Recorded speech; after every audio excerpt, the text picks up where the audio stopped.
Hello and welcome to another brand new episode of Starlit Future, a cosmic adventure in space featuring a cosmic adventure in space. Where else would a cosmic adventure take place? And this is a very special episode for very many reasons, which you will find out soon enough. I am joined by the field team of the Cosmic Trust flagship Mariposa. We have Asteria. That's me. And Ben. Hi. And Noir joining us once again. Hello. The incomparable Ruiso. I am Ian Frost, as ever I was, as ever I will be. A couple of orders of business up front, as usual. This is largely an anthology series. I think the best way to experience it is in order, and you can find all of it in our Starlit Future playlist here on Chance Encounters. However, you can also fully enjoy each episode in a vacuum. So if you haven't seen the other episodes and you're cool with just jumping into like one big epic story all at once, then you can totally start right here and you're just fine. The other thing is that we are playing a heavily modified version of the Kids on Bike system, pretty intuitive, and that is truly it. So, without further ado, field team, are we ready to begin? Sir, No. yes, sir. Oh. Let's do this.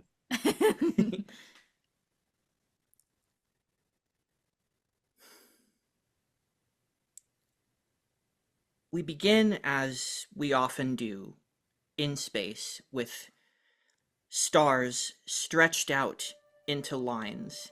As from our perspective, we are moving farther and farther away, as those lines continue to stretch backward, creating the road that we've taken thus far.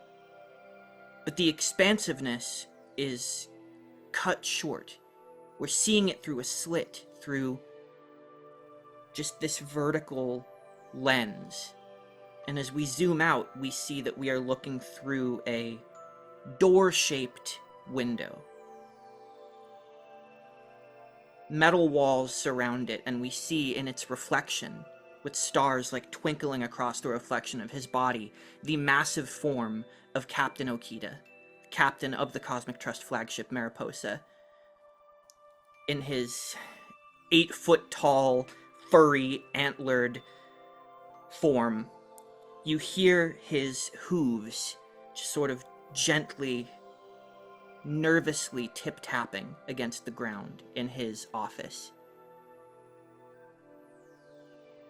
And he's staring out into space through this window. He's shaking his head, and the silver bells that are tied around the prongs of his antlers are just gently sort of twinkling as he moves, but his brow is furrowed. And you can see the lines of a face that is so accustomed to smiling are currently tight, keeping his mouth in this uncomfortable line. And he's just looking out, and you see that he keeps trying to form words, and he's not really sure where to start. And there's a gentle beep of the computer waiting to record. He takes a long breath, and he finally says,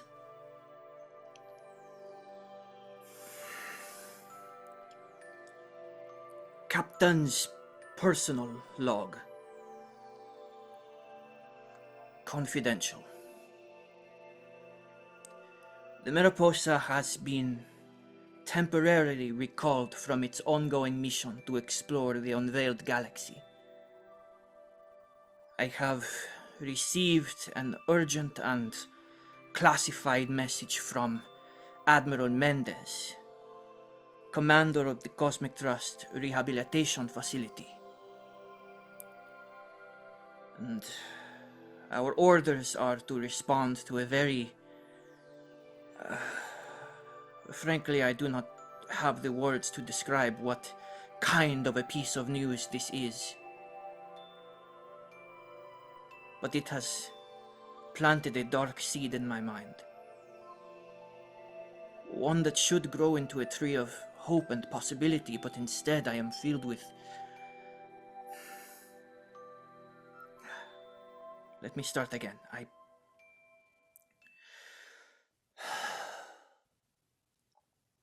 For the time being, I have been ordered to restrict the specific nature of our assignment to only our senior officers.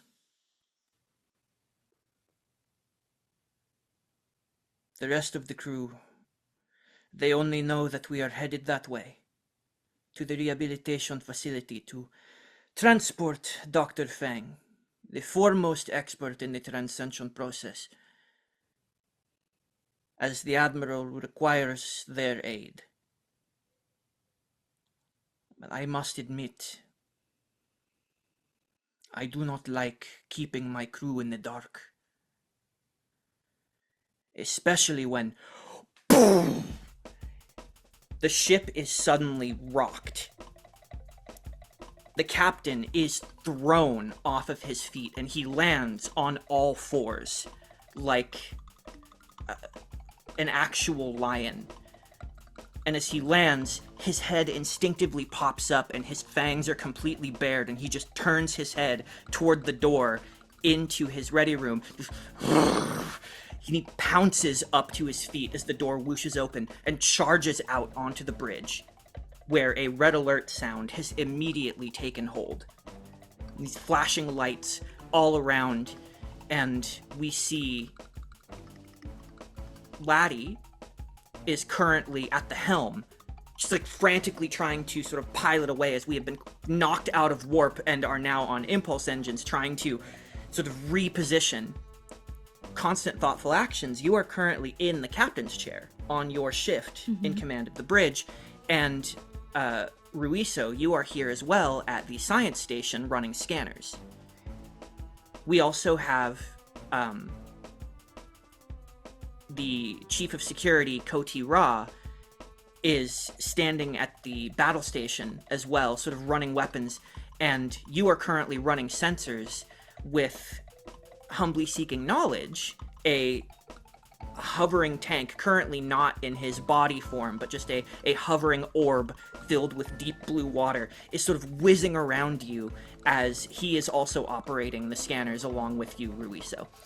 And as the captain charges out, he goes, "Situation report, what just happened?" He looks over and humbly goes, "Sir, a ship just appeared out of nowhere, as if it decloaked. We didn't catch it on our sensors before it fired. It's powering up weapons again. On screen." He brings up an image of a ship that is maybe half the size of the Mariposa, which, by the standards of the galaxy at large, would still be a pretty big ship. It has a thrown together yet predatory nature in its shape. Its wings are like a dark mirror of the Mariposas. They flare up and out and end in these jagged spikes, almost like feathers flaring out. And you see that the hodgepodge of different kinds of metals speak to a sensibility that does not match any one culture's ship design that you would know of. And you see that it is powering up its weapons again. The captain steps up to take his seat. I'm already out of it. Now, Constant, I'm given to understand you look a little bit different than the last time we saw you. It has been about 2 weeks for those who watched the previous episode, since our last mission. What do you look like right now? Yeah, so the march of time feels fast, but Pluto Fang works faster. So for the past, I want to say maybe half a week, maybe even a full week,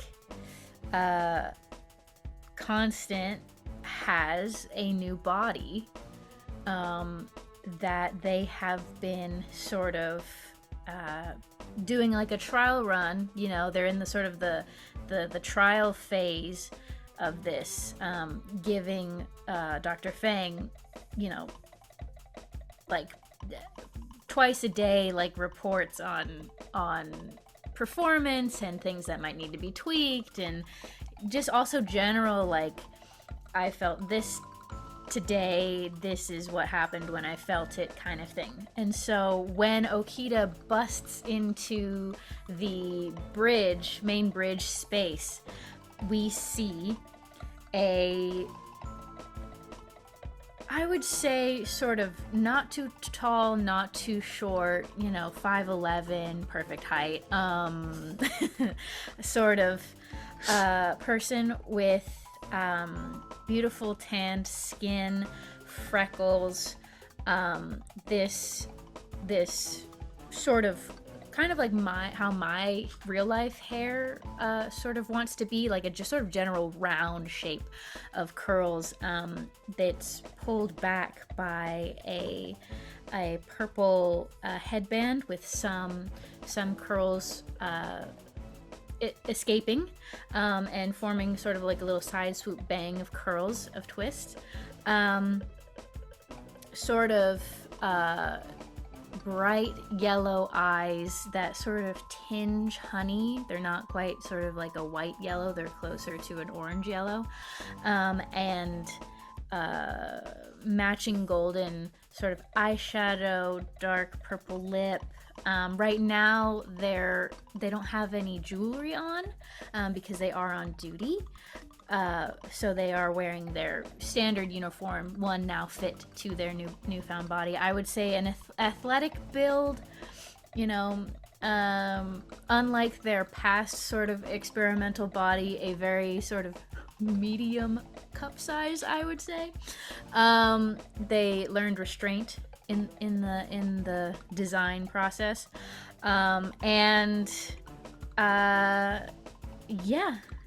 long eyelashes, big bright eyes, and they get up and immediately gesture to Okita to take their seat, and they stand in front of the first officer's seat. They don't sit in it, and they say, "Please, Captain." He sits, placing both elbows on the armrests and interlacing his filed down clawed fingers, and he leans forward, sort of cranes his neck ever so slightly, like he's rotating his head like the hands of a clock without his neck even moving, and you just hear this one distinct like crack into action, and he goes, "Raise shields." Ruiso, the shields are raised. Cool. And you can clearly see on the scanners, no roll required at this point, that they are already powering up their weapons. And we are entering ship combat for the very first time. What the fuck? Okay. So the way that this works is that the ship has 5 injury levels, essentially 5 hit points. It is not distributed into minor and major like your guys's are. The ship also doesn't have its own stats like a player does. Whenever someone is going to try to do something with the ship, say whoever is running weapons, which currently would be Koti Ra, would roll with her stats to use the weapons. Laddie as well. Unfortunately, Eric can't join us today, but that would be Eric's character. Laddie would roll piloting as well, if you were doing maneuvers or trying to avoid, laser fire. So any rolls would be done with player stats, right? But the ship has bonuses. So the ship has weapons, shields, and engines. And there are 9 points to distribute among those 3. At the beginning of this, it is evened out, so it's +3 to each of those. Any rolls that would utilize those elements will add those bonuses to them. Now, Rudy, down in engineering, as we cut away, after the captain reaches over to his comm badge, he goes, "Mr. McAllister, we have been engaged by an unknown enemy. Be ready at the power station. We cut down into the engine room, this like vast silver and white expanse. At the very center is this massive cylinder of crackling blue and white energy swirling around a diamond-like crystalline core with these blue and silver flecks inside. And you see the engineers are scrambling, trying to sort of stabilize the ship and get everything ready. And McAllister, he turns to Rudy. You are here, sort of at his side. As he sort of swishes his long brown hair back. You see his, like, stubble-covered face. It's just, like, maybe a little bit more stubbly than he normally would be. He looks kind of tired. He's been working on a lot of projects lately. Been keeping very busy. And he turns to you. He goes, "Yeah, we may need some of your new tricks, Lieutenant." What's the over-under? We make new friends. Under. He goes to his station. So, What was Sorry. the third ship stat? Weapon, shields, and what? engines. Engines. Thank you. Engines. We need to move through space. Now, Rudy, here in engineering, you are primarily going to be responsible for distributing power as needed. So, the ship will take shield damage before it starts taking injury levels. And obviously, as I said, these bonuses are going to apply to any rolls that get made, right? So, you can do it without having to roll. You can distribute the points as needed. But if you do it for free without rolling, the time that takes will prompt an enemy turn. If you roll for it, you have a chance of failure, but if you succeed, then it won't necessarily prompt that action as well. So it's a sort of cost-benefit analysis on your part, how you want to play that. Also, you will have the option to heal the ship if you want to. That is something that you will be able to do. But the DC of doing that, of healing injury levels or restoring power, will be dependent on how damaged the ship has already become. The more damaged it is, the harder it is to repair quickly. All right. We have CTA helping to sort of run things smoothly and give orders. You can grant advantage to anybody on the bridge, as well as Callie can give you advantage, Rudy, on what you're doing, because he's there helping you. And Ruiso on the scanners, you are also able to make any science-based calls that you want to. So, what do you guys want to do? Quick question. Yeah. Can I jack into the computer of the ship? Of our ship? Mm-hmm. Yes, I think you probably can. That is mostly going to be where Ruiso is standing, but Okay. you can sort of connect to his terminal and pull up a holo display of what he's looking at. Okay. Because my question is, can I also assist in healing the ship from the bridge? You don't need to because Callie grants the same effect. Okay, got it.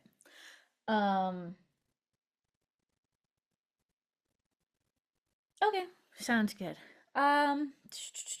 So they have not shot at us yet, correct? They shot at you once, but the ship, looking at the scans, the diagnostics that Ruiso has already been looking at, Mm-hmm. the shields absorbed it for this one, and it didn't take damage yet. It was like a first shot that knocked you out of warp. Yes, The but ship is fine for now. they're gearing up right now to shoot Yes, again. to fire again. And what are remind me again? What are our offensive capabilities? So your photon torpedoes. Okay. You also, I mean, the ship has a tractor beam, and the ship also has some new modifications that Rudy has been making. Ooh. There are some new experimental weapons that Rudy has access to. He will have to turn them on because they're new. I would like to, I guess, just get some information first. Mhm. Where are we exactly in space now? Do we know? Yeah, so at the moment, you are about. Mm, you're about 1 day's travel out of the border of the unveiled galaxy, Okay. going back toward in the direction of sort of the center of the like between the Ilias galaxy and the Milky Way, where Vertex City Station is, where like the seat of Cosmic Trust government is. Mm-hmm. The rehabilitation center that you're going to is less than a day's travel from there. So you're basically heading back into the center of like known Cosmic Trust territory. Okay. Yeah. So, Constant takes off these big round glasses that they don't actually need for function. They're just for style, because it's time to get serious. And I would like to use my turn. Um, well, I guess part of my turn. If I can hold my action to sort of grant my commanding reroll, um, and my buff, Mhm. I would like to use the rest of my turn to as best as I can, just further study the ship and see if there's anything, from our home galaxy that I can anything that I can be like, oh, there's this symbol, or oh, there's this construction. I know it's a hodgepodge of a ship, but like if anything that I can get to know exactly who we're dealing with, um, and I would be willing to jack into the ship's cameras too, if need be.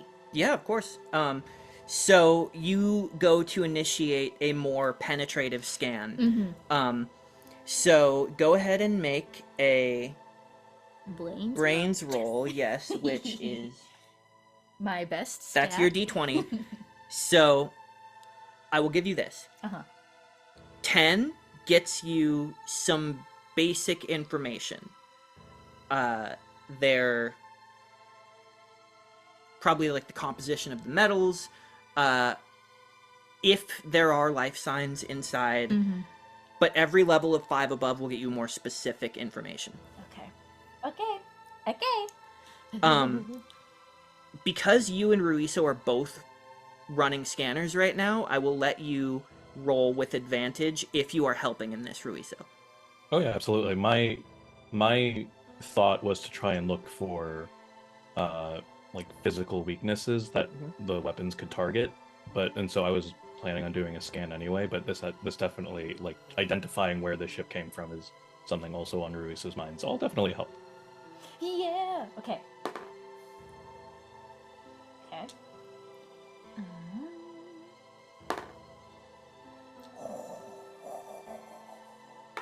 Oh, goodbye. See you later. That's a dirty 20. Okay, Nice. so 2 levels above. Yes. So you're going to get everything. Yes. So the two of you working in tandem, passing information back and forth between the two of you. First, you get sort of the composition of the metal on the outside, and you get the like metals and polymers that are indicative of like human construction. You find little bits of Unala technology as well. Their metal has like a slightly different composition, and the wing structures and like the vast majority is actually Keithrali.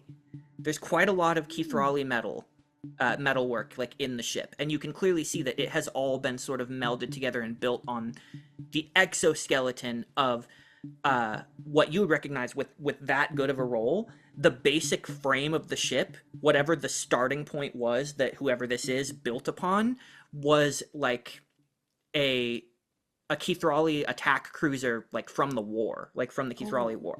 Oh, okay. And it looks like it's been heavily repaired and modified, given a brand new engine, and had all these other scrap parts from other cultures just put upon it, but like pretty expertly. This is not like it is a hodgepodge, but it's not just a pile of junk. And do we know are there any like, oh yeah, that's these guys? these guys do this? Nope. Okay, got it. Cool. You know, there is a piracy does happen, and it is not uncommon to encounter modified ships with like whatever parts they could salvage. But you've never seen such crisp, excellent work before. You also find that there is a crew of 3. Only 3 people. All transcended. Ooh. You are not getting like bio life signs. You are getting transcended human life signs. Okay. And their weapons capabilities are better than you would think. But better than ours? No. Yeah. That's the main thing, is they look like they're depending on getting the jump on you. But you definitely outclass and overpower them for sure. They're going to be pretty maneuverable as well because they're smaller than you. But you do have Laddie at the helm. You don't feel like you like your chances, basically. Looking at this, you like your chances. And what's something else that you specifically want to know? Ruiso was looking for weaknesses, structural weaknesses, to aim for. Structural like, weaknesses. If they, I don't know how shields work. If it's just an even layer over it, or if like shields have to be diverted in a specific place, which means there are fewer shields in another place, like position wise, like they're focusing their shields in the front, let's attack in the back or something like that. Oh, I see. At the moment, because they have not taken damage, you see a pretty even distribution of power. But you would know they are not working with an overall amount of power that you guys are. A really, really good hit, you can get through their shields a little bit faster than they could get through yours. Because you rolled so good, I can just tell you, like, you guys are working with a +3 at the moment and could go higher. They're working with a +2. And every level of 5 above what they roll will get through another point of, shields and then eventually injury levels. You also know that, like, their ship isn't as hardy as yours. It has fewer, like, hit points than you. As far as specific structural weaknesses, this thing is built pretty airtight. There's not, like, one weak spot that will be easier to hit or more devastating to hit. You can always try to take a more difficult shot, like at a penalty, to try to knock out their engines specifically or something like that, right? That's always possible. Or like aim for their weapons. But that's generally going to be harder to do. Sure. Yeah. So I will just relay that information to Okita. Their strategy relied on ambushing us. However, we can outlast them pretty easily. Good. If we do not have to completely destroy them, I would prefer to know who it is we are dealing with. Agreed. Okay, so that was one successful action, so they don't take a turn yet. Yes. Oh, I think Rudy, who I imagine would be able to hear that,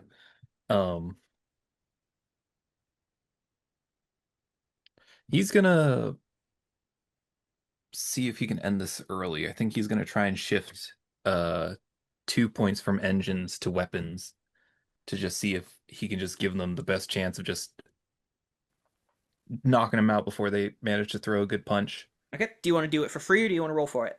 I'll roll for it. Okay, so the DC is going to be set by a flight check from them. Okay. Oh shit! Uh-oh. No, that was a good oh shit. I'm like, oh shit. Oh.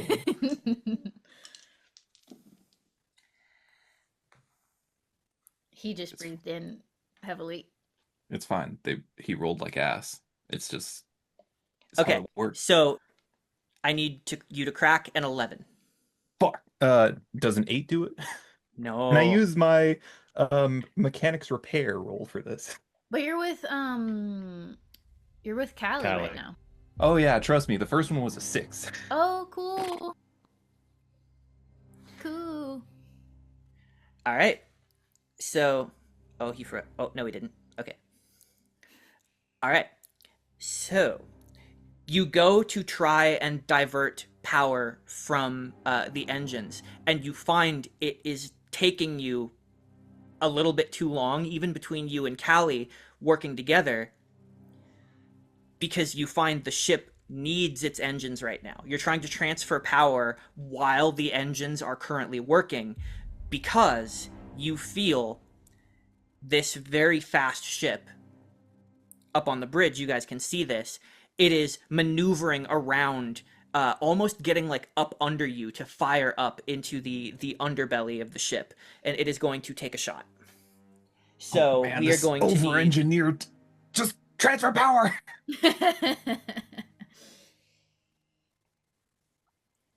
So this is going to be a flight check from Laddie. Okay.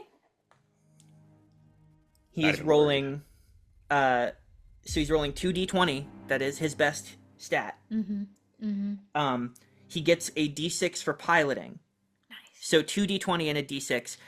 Would anyone else like to roll for him while I roll the attack? Not me. Okay. I flubbed a d20 roll. I'll do it. I will do it. I do get a start point though. Oh yeah. Yeah. That is true.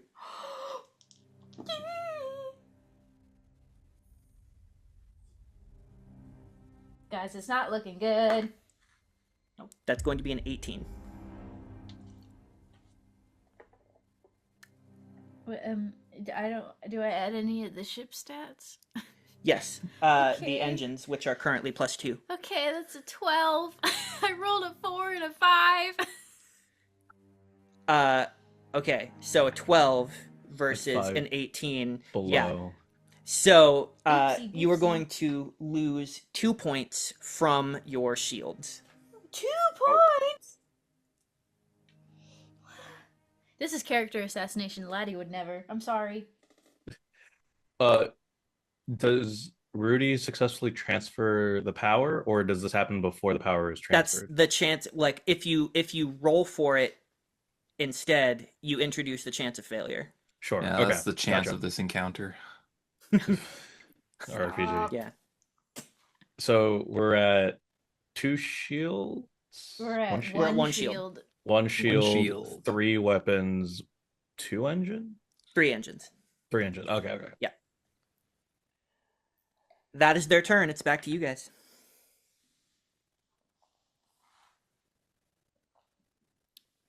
Uh-oh. Please shoot at them. Please. Yeah, I I'm think begging it you. is a sh- You it's- don't want to use any of your fancy new gimmicks? I can't turn them on, this over-engineered piece of crap. Okay. Who's on weapons right now? Kotira? Kotira. Okay. Kotira.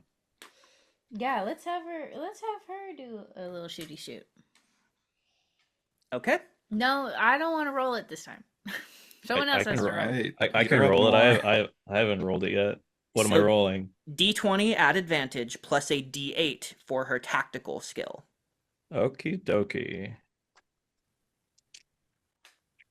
Oops. Okay.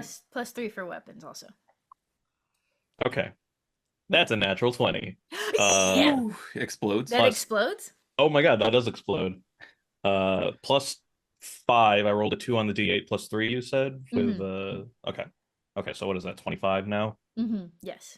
Okay. 25. 36. Holy Versus 9. Okay.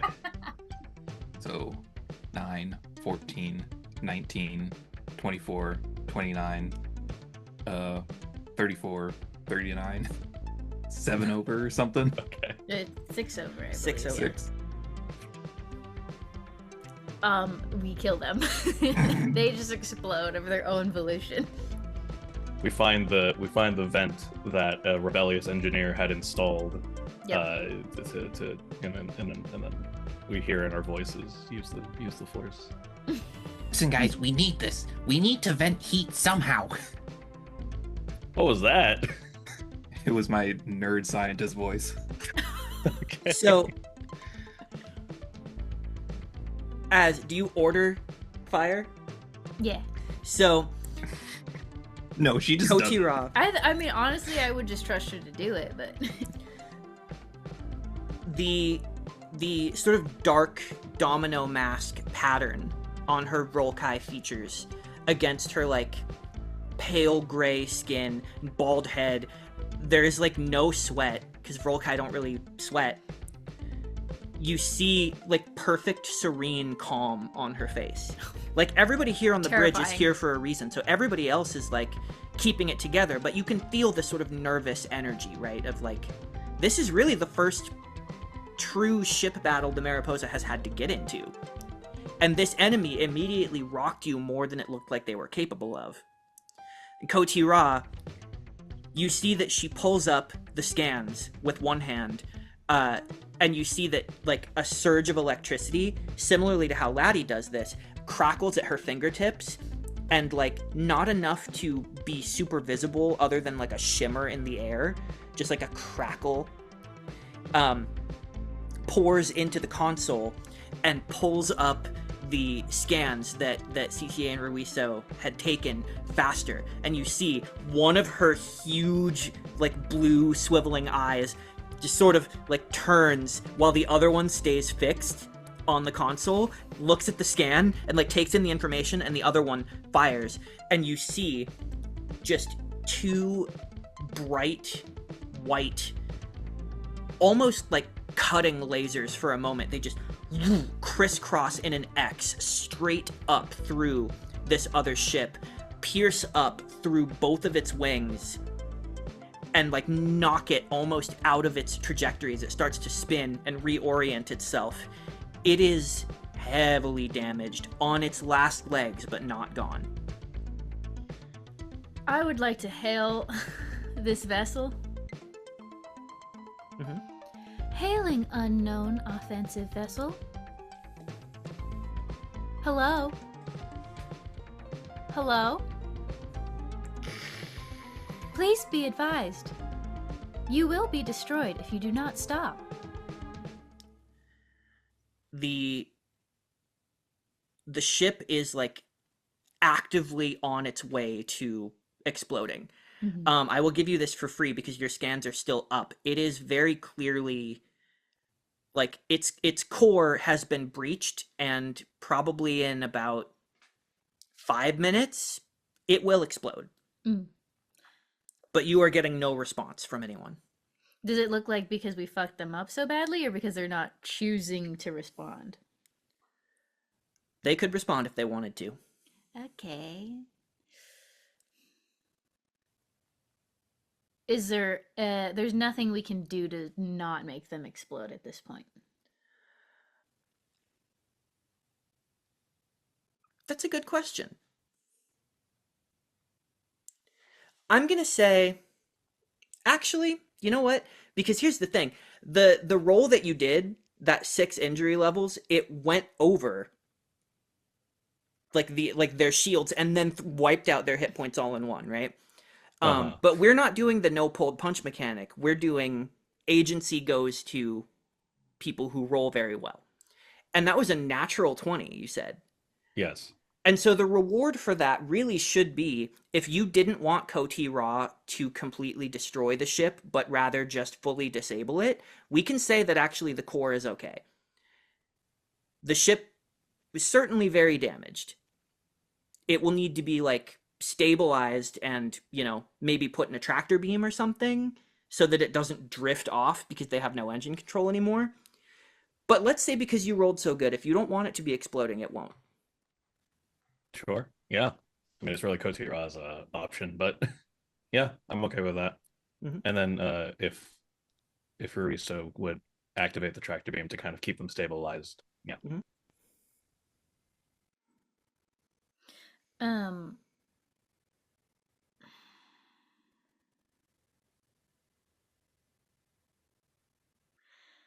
At this point, I think with the tractor beam, you know, holding it in place for now, I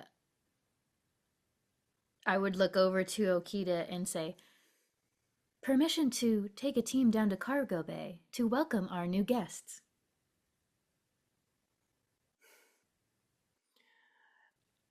I think that would be wise, but first, I would like another scan of the ship. I need to know if they're alive in there. So go ahead and make one more scanning roll to get deep into their vital signs. I'm going to give you an 11 on this. Damn, this dice loves 18s. That's another unnatural 20. As the tractor beam engages and the ship is like moving toward the cargo bay doors that are opening, you open up the scanners and you look at those 3 transcended human life signs. And you see that they are rapidly fading. And you know from what happened, they wouldn't just be dead from, there's no reason why they should be dead inside there. But something is like actively killing them at this moment. Not an external force. It almost looks like there is it is. There is a surge of something acidic, corrosive, and the heat signature around like their head area, it's rapidly rising and rising and rising beyond what a transcended brain and head could survive. Okay. I don't even actually like wait for permission. I am out of the room and I'm hailing Dr. Fang. Triage work inbound. On it.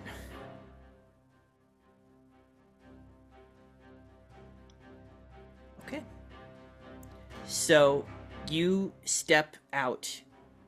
The captain.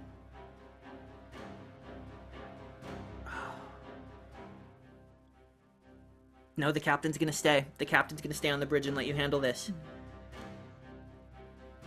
Yeah, I think it's one of those things where, like, in any other sort of situation, the fact that I just left without an actual verbal, like, okay, go now, would be seen as, like, an act of insubordination.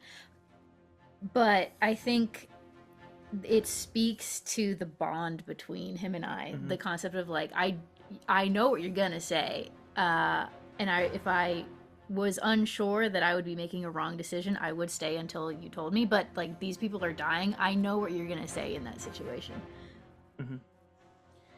He reaches up to his comm badge as you're moving out, and he says, "Liam, Mr. Rodriguez, I need the both of you to rendezvous in the cargo bay with the first officer. Mr. Ruiso,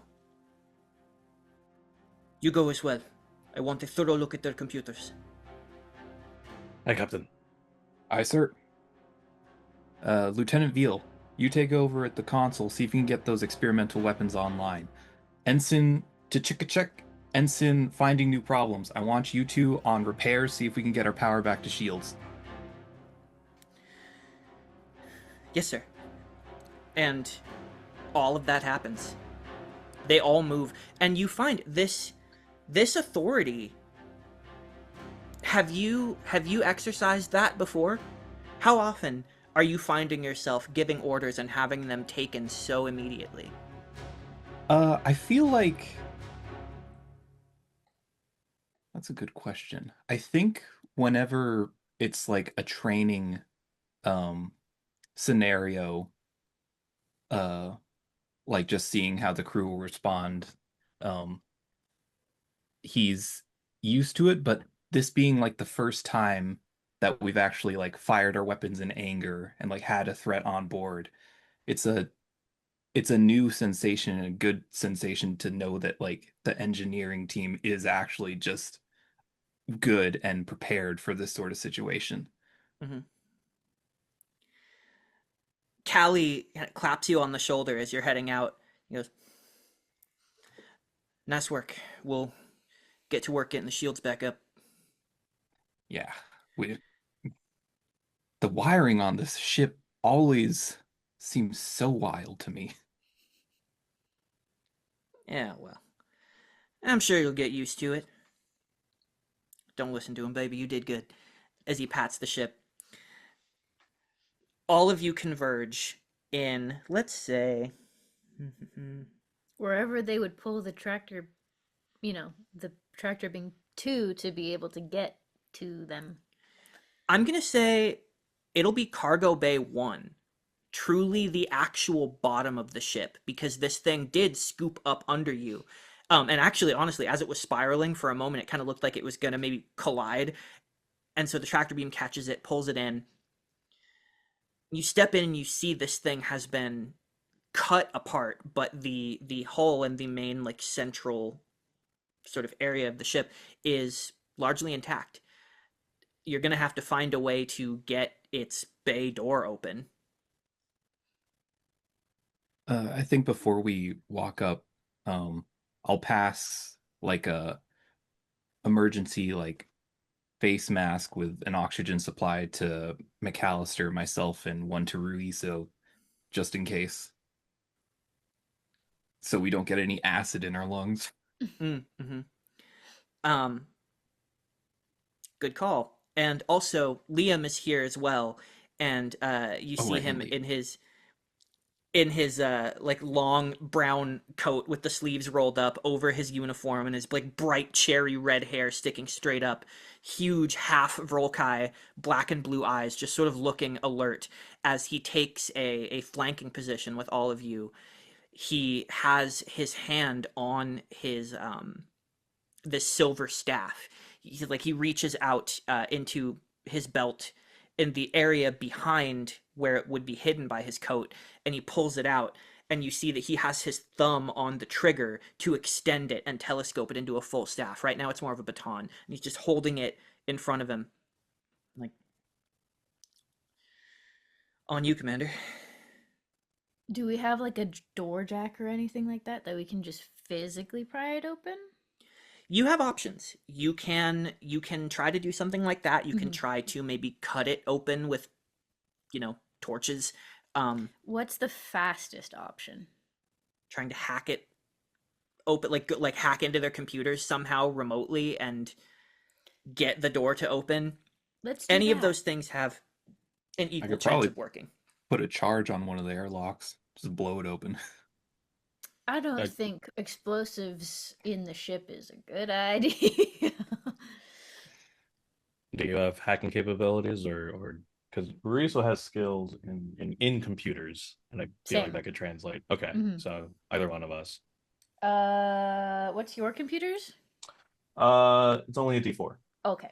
How about you roll and I'll just give you, I'll be helping. Sure. Yeah.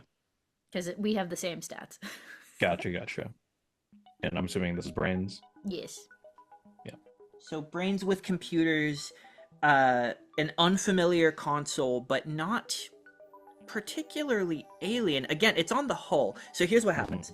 You go up to the hull, and you know that with Keith Raleigh ship designs, especially ones, from the war with the Keith Raleigh, it's pretty standard issue to have some sort of outer failsafe mechanism if in case like the ship's computers shut down and you need to get the doors open to get to the people inside because they can't open the doors themselves.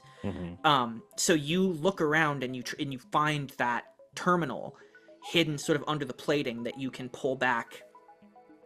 Okay. And essentially what you're doing is you are trying to bypass the access codes and hack into this outer failsafe mechanism to get the doors open. So I'm Right. going to give you a DC of 12 to do this. Okay. That's pretty good. Okay. Good thing we have that advantage because that was a 1. Uh-oh. That was a 6. No, I believe. And what is it? A D4? Yeah, just explode on the 4. Yeah, just simply Just explode. Simply. Okay. I have advantage on the D4 as well, right? Yes. Okay. I believe the advantage only applies to the central roll. Okay. Oh, Have we not been running it like that? No. Okay, then it's everything. Okay. Okay, well, that was a 3 on my first roll. Damn. Oh my. And I believe that's a 2. Okay, so only 9. Okay. Yeah. You step up, you find the terminal, and you get it open. You kind of have to like pry it open with like a crowbar or something, and you are trying to get in, and you find that it has been heavily modified. Like whoever made this, again, they did stuff to this. It is not just like how the ship was left after the war. There is some expert computer work that has gone into encrypting this, even to the degree of like making it harder to access the door opening failsafe is a very strange move.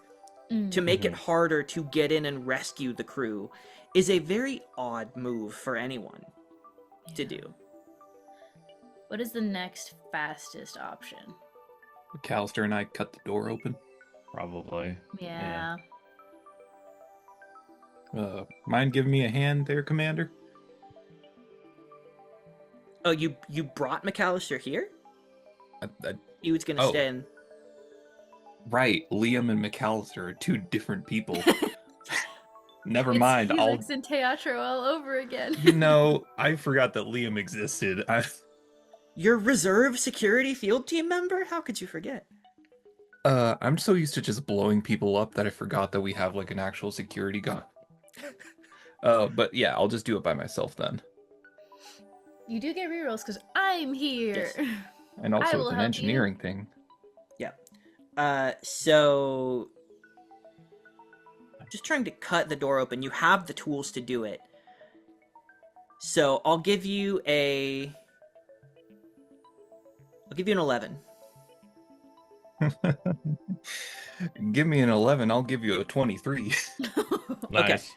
So you get into position and you take out this thing that looks kind of like a flashlight, but when you flick it on, there is this like surge of white hot plasma that just remains, and you cut through the door pretty quickly. It takes you about like 45 seconds Shit.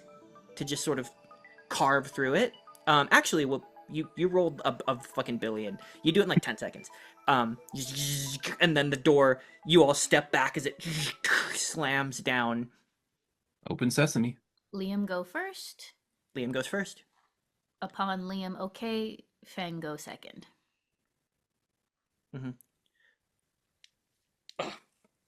You're gonna want those masks. You see that there is an instant. It smells like battery acid and boiled metal and polymers. It is a terrible, terrible corrosive sort of smell, and the fumes are like, they're heavy, and there's a little bit of actual smoke, like actual dark black smoke in the air, but not a ton. It's more that you can just see like the shimmer of something acrid, like some acrid byproduct. Liam takes a sniff and he goes, "That's black vein." How are you able to smell that? These masks are supposed to be airtight. Are you wearing that correctly?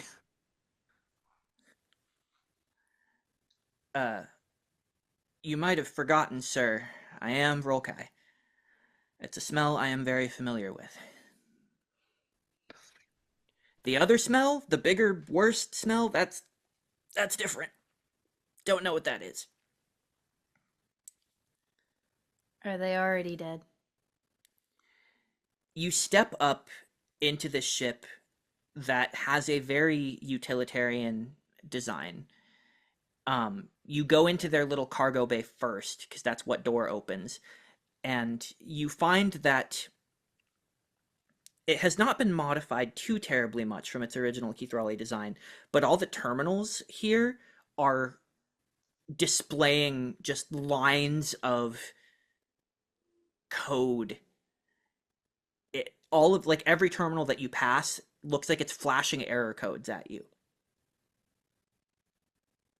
Any specific language? It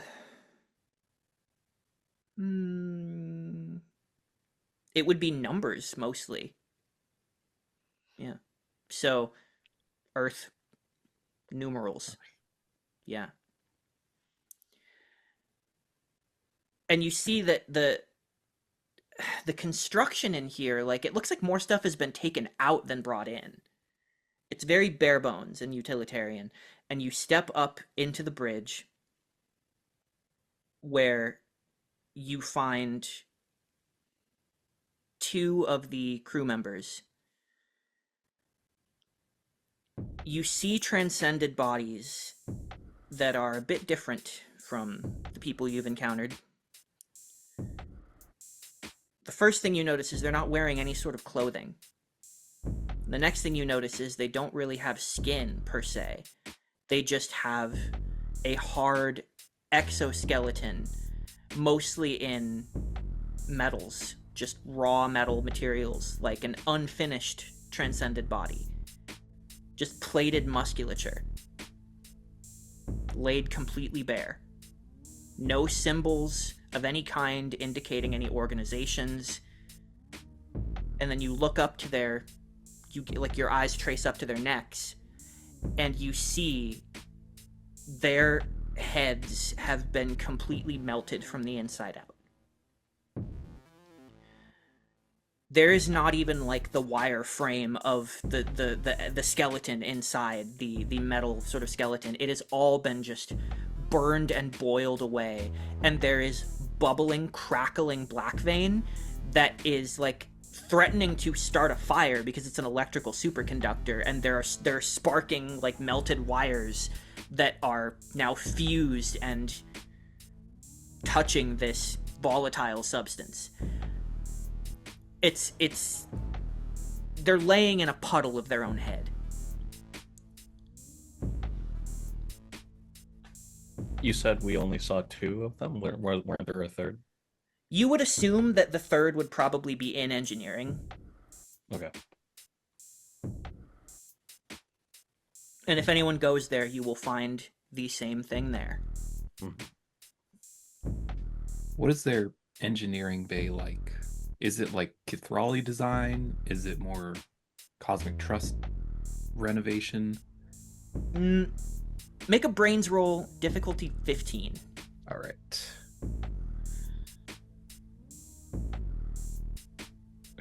Oh, I made it.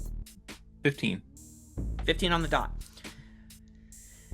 The base frames are largely the same. Of like Kithrali era, they know how to make a warship, so not much needed to be changed from that.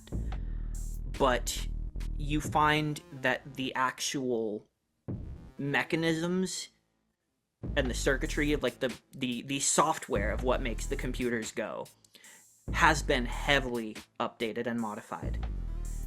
I would say succeeding on the dot like that, it speaks to a careful and methodical search for the right components to make this work.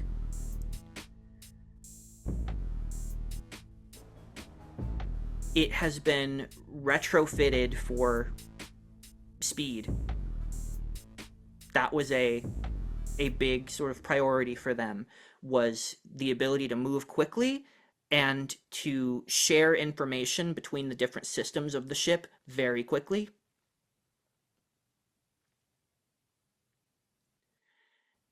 It is reminiscent of some of the more sort of commercial Cosmic Trust,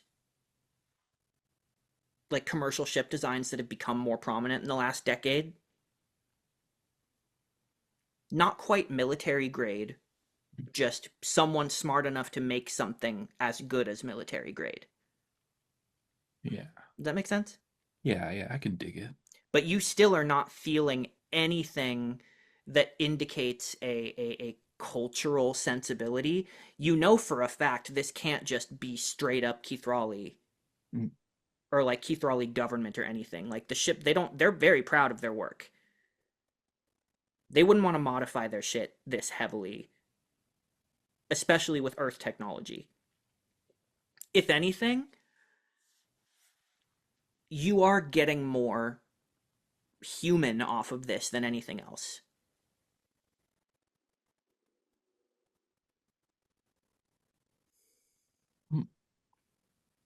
You're And seeing Earth languages for sure. uh, does this have an atmosphere, like an oxygen atmosphere, Mhm. naturally? Yep. So it's still designed for organic life to operate aboard it. Well, okay. Here's an interesting thing.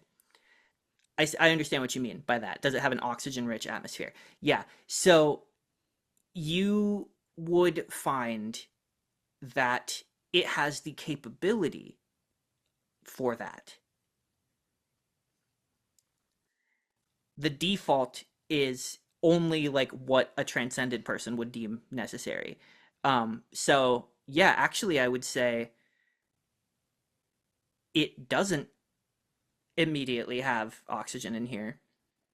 It has artificial gravity, but the elements of life support that could be ignored by transcended people are off. So everybody needs to is wearing like, things for breathing. Except for the Weird. 2 robots in Yeah. the room. Except for the robots. Is this thing still threatening to become fire? Yeah, it could certainly happen. Whoa, whoa, whoa. Oh, whoa, whoa, whoa, whoa. Yeah, I go Somebody get me a over. fire extinguisher. I go over to a console and I look over at Rudy and I say, "Do you have everything you need? I think we should cut off power immediately." Oh, yeah, that should be everything. At least on the primary. Pew! Well, Ruiso is supposed to look at their computers as well, Well, but you don't have to. We have time.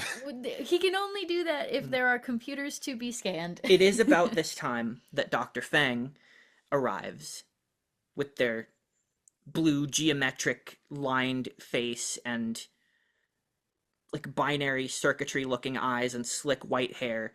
It's a lab coat sort of shuffling as they approach, looking, if possible, more uncomfortable than ever. But something about what they see here, like, opens up something in their brain, and their eyes go a little bit wide, and they're like, "Oh, okay. Well, I can tell you already that they're dead." And you see the medical team. They brought a bunch of people. They pour in, and they start taking care of like the sort of hazmat nature of it. They start cleaning up the bodies. Dr. Fang goes, "Is there anything you want me to do here before I go set to work on trying to identify these people?" I think there is a expression of sort of professional helplessness on Constance's face as they just sort of look at them like, Right. Okay. Well, then, I'll get to work. They sweep out with the bodies on these hovering stretchers. They leave. The ship is yours to examine as you will. All that's really left is to take a look at their onboard computers. Yeah, now that the Black Vein is like more cleaned up and not in danger of exploding, I turn the ship back on. Okay. Yeah. I will I'll scan their computers, try and mine any information that can be mined. So, Ruiso, Mhm. before you roll, I'm going to qualify giving you a very high DC Okay. because these error codes that are displaying, Sure. it's like an internal computer auto destruct. It looks like the last thing that they did before their heads all melted was essentially initiate a ship-wide virus to destroy all of their computer systems. So accessing anything at this point is going to be very difficult. So I'm going to give you a 19 to find anything. Okay. Yep. Well, let me just. As usual, I shall be assisting. As soon as I turn on the computers back on and we realize that, I'm like, oh shit. Oh shit. Oopsie Hey. daisy. Oopsie daisy. That's not good. That's okay. Okay. Oh. I gotta explode on this. I rolled a 12. And I do 14 4 16. Let's go. 50-50 Okay. shot. Yeah. 18. Ugh. Do you have Is a? that- Do you have? But you failed a couple of times. Well, so you far. failed trying to get the door open, so you have I one. did. You have 1 star point Yeah, okay, I'll spend that. Yeah. to get to 19. Just give me a 19. Yeah. Okay. So what you find is,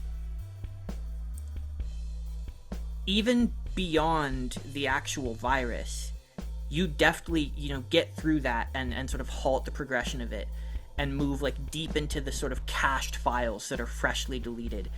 And what you find first is you're like, oh, maybe I'm still not going to find anything, because the entire design of this ship, it is designed to not actually retain information. No one at any point has ever kept a log on this ship. And as soon as the navigational data occurs, like the ship knows where it's gone and where it's been, it deletes it from the computer, like constantly. So you're trying to find any evidence of like, where did this thing come from, or like who programmed it, and the ship fights you at every turn. There is nothing like that. But finally, you get a feel for at least how the ship is built to facilitate communication. What you realize is there is infrastructure within the computers connecting the entire ship, almost weirdly, a little bit like the computers that you encountered with the Titans. Not so similar that you think that they could have, like, that it was influenced, but just the idea of they are designed to be operated not necessarily manually, but actually by people with signals of some kind to send. Hmm. And because this is such a high DC that you hit, I'm going to give you that you think that maybe these transcended humans were operating the systems almost in the way that like a Pondu would, like via signals that are built into their own bodies, their own mechanical bodies. And in doing so, not only does it keep a lot of the data, like the ship's log data, largely contained to the people themselves, but it also makes it so that they can operate this ship, this pretty like beefy ship, with only a minimal crew of 3 people who were working like clockwork. It would have required such synchronicity that if anybody else, like aboard the Mariposa, were going to try to fly this ship or to crew this ship, it would take more of you to do it.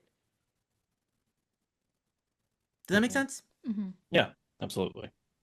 And everything that you see, again, is like the way that the codes are sequenced and it's like its design. The bare bones of that are very human. The numerals that you find and any bits of letters and language will be from Earth.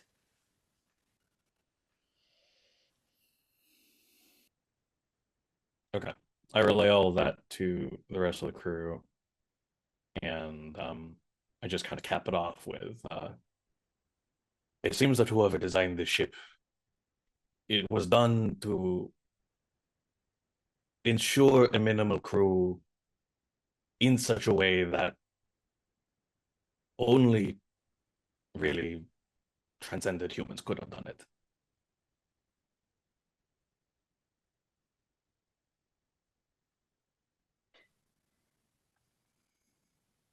I don't know how. I no information on what prompted them to, or what caused them to be in the state we found them in. However, uh, that information just inherently is not stored on the ship's computer. It would be If there was some way to extract it from their own memories, that would be my best guess, if that were possible. First It, officer, you go first. My apologies. it appears that they have taken measures to make sure that that is not possible. However, if anyone can make it so, it would be Dr. Fang. What I do not understand is why us?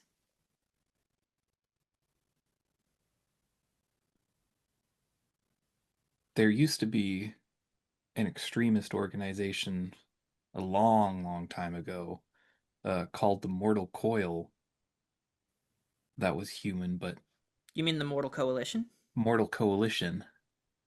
But I can't think I've heard of any transcended human extremist groups unless they're a brand new thing. Perhaps we should check in with other Cosmic Trust facilities and Vertex stations to see if there have been similar attacks, but I don't know, something about this is just strange. This is all available equipment, but it's been modified or it's been implemented in a way to make it military grade. It requires resources and know-how that very few people can get. I sort of look over to Liam. Blackfein is a highly regulated substance, is it not? Uh, I mean, yeah. Uh, Perhaps less so now. I mean, it's,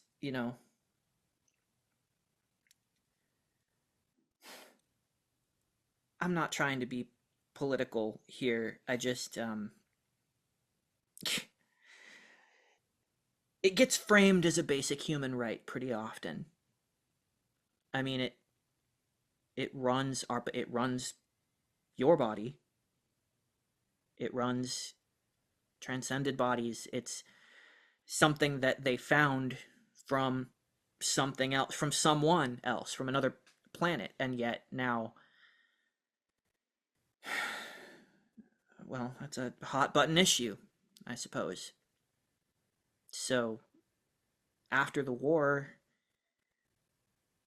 I'm no, I'll be honest. I'm going to go ahead and disagree with you, Commander. It's not particularly regulated. Hmm.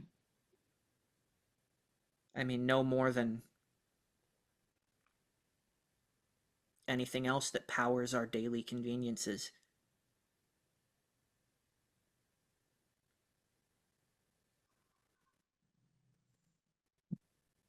We weren't on, we were just on our way to drop off Dr. Fang at some station. I can't think of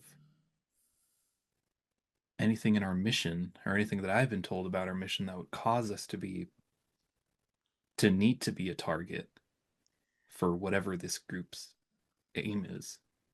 Constant, you think about what Rudy said a moment ago,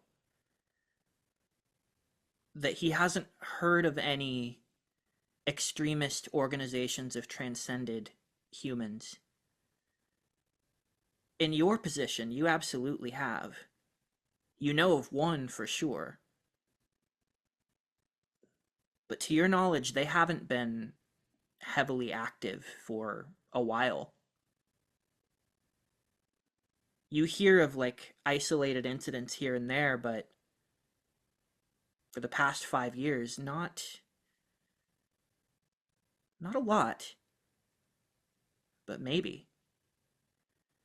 And as that thought occurs to you, all of you receive a chime on your comm badges, and Captain Okita's voice comes through. You hear, "Field team, and I am including you, Mr. Ruiso. I request you in the briefing room, along with all my senior officers. It is time to illuminate some matters."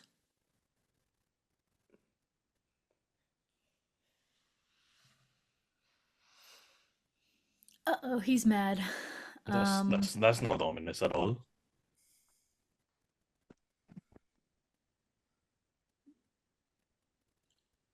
I would say it would be better to, now that it seems he's finally just going to tell you. But, it's not exactly a great situation either. Do you have any idea of what's going on? Yes, I do. Unfortunately, the senior officers have been, instructed to keep something from you. Non-senior crew level members.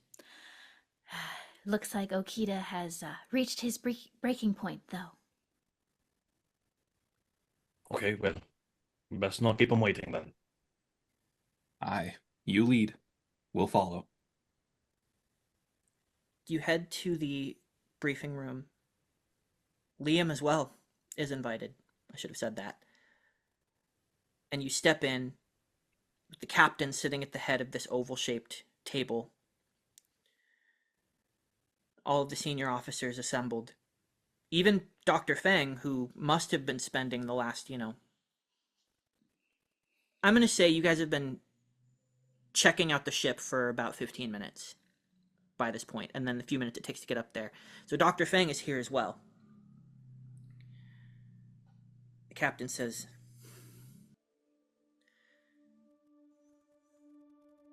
"Now that you are all assembled, Mr. McAllister, would you please inform the field team what you just told us?" Callie scratches his chin a little bit.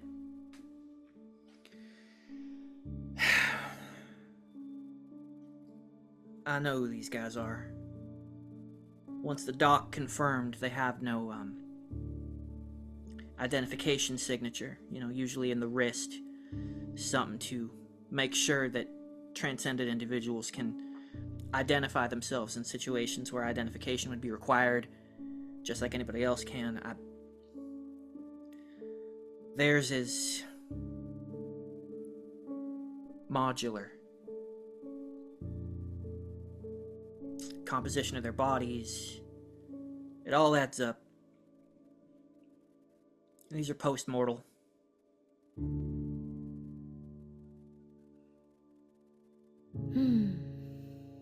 Does that ring a bell in Rudy's mind?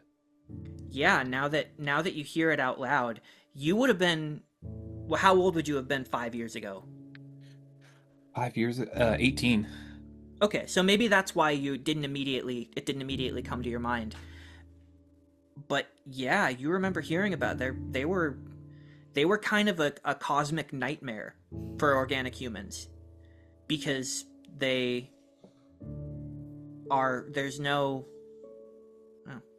no being coy about it. They were a terrorist organization. Their entire MO is being evolved beyond what a human is. They do not think of themselves as human anymore. They think of themselves as having transcended to something better.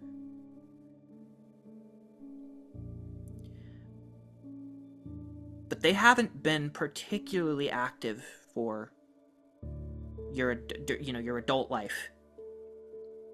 But the name, the senior officers just heard it too. Like, Callie told them before you guys even got here, but it like sends a shiver through all of them.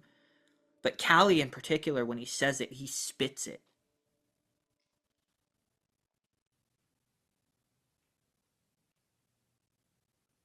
I'm certain it's them. He looks to the captain, and the captain says,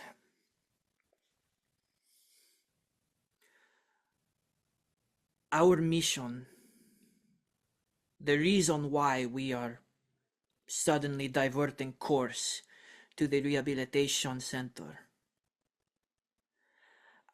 I have been ordered to keep from the crew, short of the senior officers, the true reason. But now that we have been attacked, I cannot help but think there may be a connection. And I will not keep my field team in the dark It will keep you from your ability to do your jobs effectively and keep this crew safe if you do not know what you are up against and why.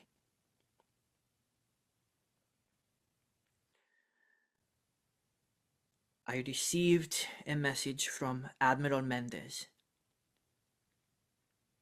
It would seem that a Cosmic Trust scientist who has been working there at the facility, named Avery Morris, has successfully reversed the transcension procedure. Wait, what? And then Rudy will like catch himself and be like, sorry, sir. No, your reaction is understandable and demonstrates the gravity of this knowledge.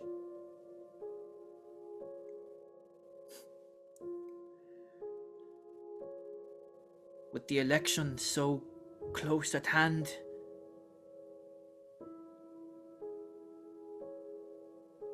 post-mortal activity perhaps coming back.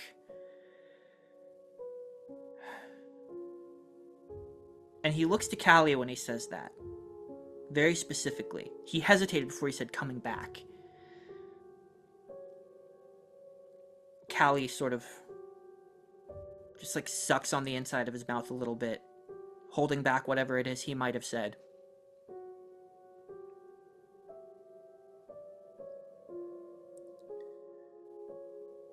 It seems too much of a coincidence to be attacked by the post-mortal of all people now, on our way to this mission. The question is, how would they know?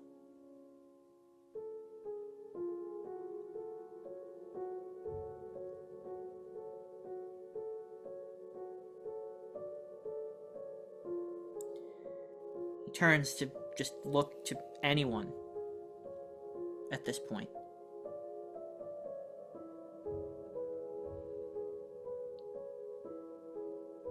Well,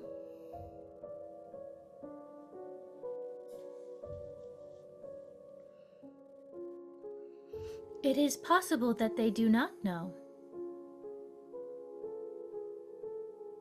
It is possible that they know that Dr. Fang is stationed on this ship, and they saw this ship returning. It is also possible that we have a mole on this ship, and it is also possible that we have a mole in the Cosmic Trust at large.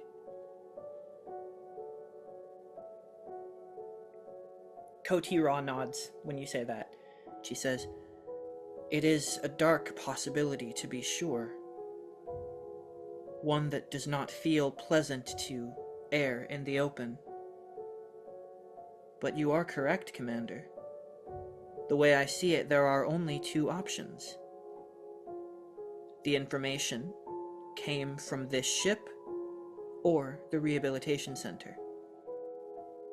I know of no one else who would know our current objective and location. This could be a targeted yet random attack on us in general. If we are being transparent with the field team at this moment." She looks to the captain. He gives her the okay.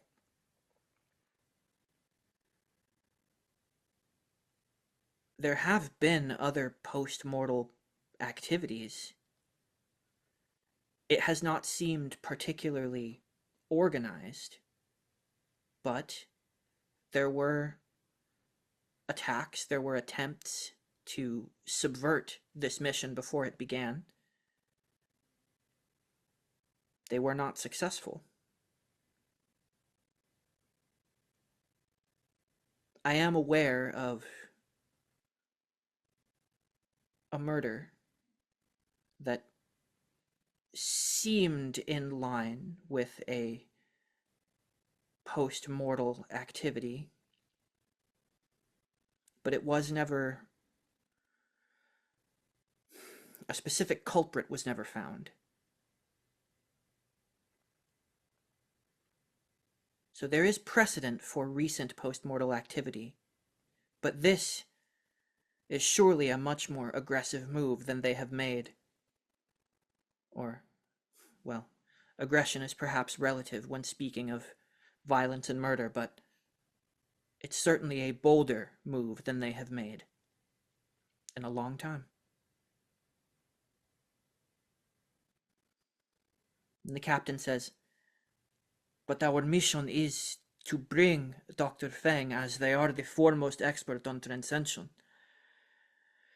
They are to personally observe the subject before this knowledge goes public. It is the view of the Cosmic Trust that they do not wish to cause a panic at this time. They want it confirmed with a strong second opinion, the strongest they could muster. That's you." He looks to Fang. "But I do not think I need to tell you the potential ripple effect if this turns out to be true. If it is stable."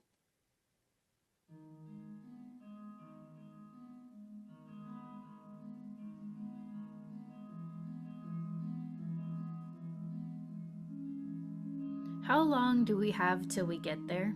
I know we were knocked out of warp, but... So you're about a day in. You're traveling very quickly. Probably 2 more days. Do we think that is the best idea now?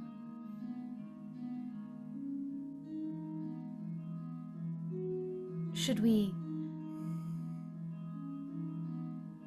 ask for reassessment? Clearly, this organization knows our mission. What if they are waiting for us, and we are walking into a trap?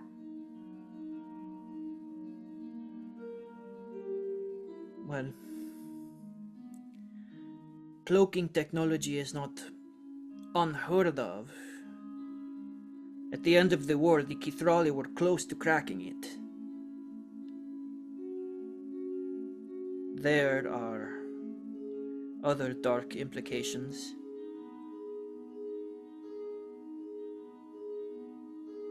The post-mortal have this technology now. I fear to think where they may have gotten it from.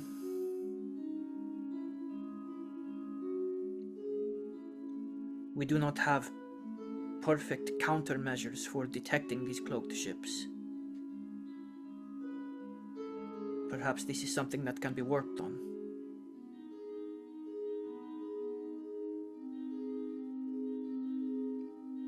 But the rehabilitation center, it would be difficult to stage an attack there. It is heavily fortified. It is, after all, housing some of the most dangerous, violent criminals of the Cosmic Trust.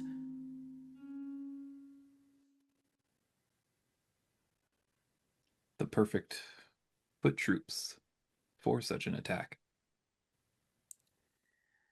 Well, it brings me to my next point.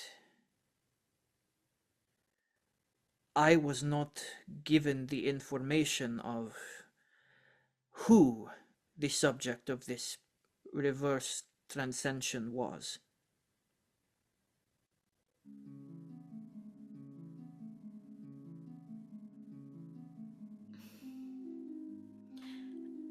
I do not suppose to put Dr. Feng on such a pedestal so high, and I am not so naive to refuse to put the needs over the many, of the many over the needs of the one or the few. But let us suppose that their only goal is to stop people prominent in the field of transcension from learning this technology, from learning the truth. This also supposes that this reversal is stable and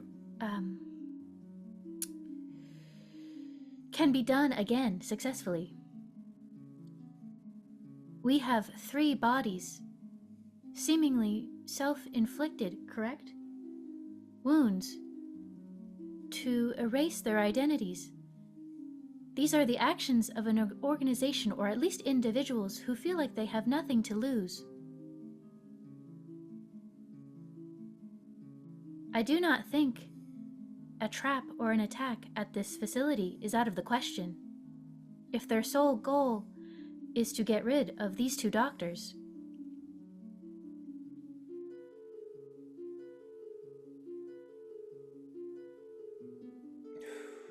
Words explode out of Callie's mouth, perhaps faster than he would like.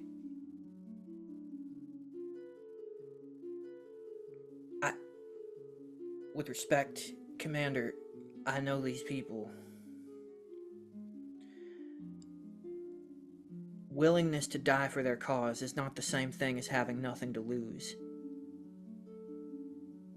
They have everything to lose. They believe that humanity has everything to lose. Who we should be. Everything they do, it's theatrical, it's brutal, it's made to serve a point up on a silver platter. They never just kill someone and leave them in a gutter. They put it on display in bright, shining lights.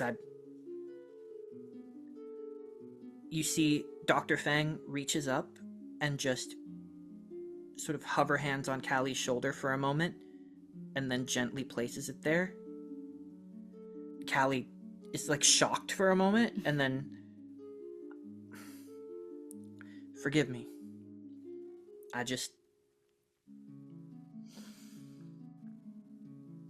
I'm gonna have to agree with you on the front of not underestimating them. That's all I mean.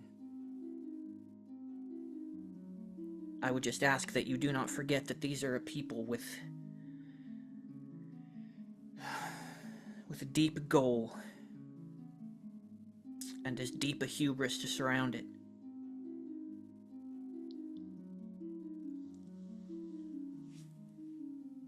Forgive me. But do you think it would be pertinent to share your history with this organization?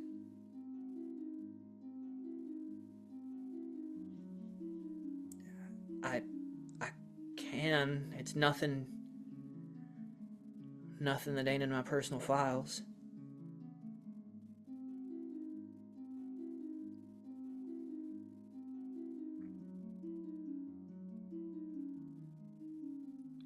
You see Constant looks... It's like a mixture between pained and embarrassed. But like their face is kind of twitching, like the different muscles in their face are twitching as if they don't know what face they're trying to make. It's not necessarily shifting between 2 emotions, but it's like not static because they're not quite sure or confident in what they're trying to convey out.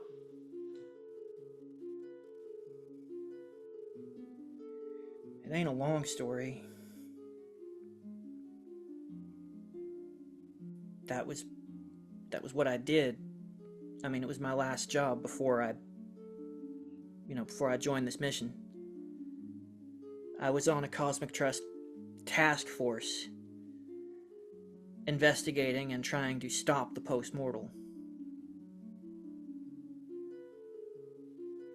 Saw a lot of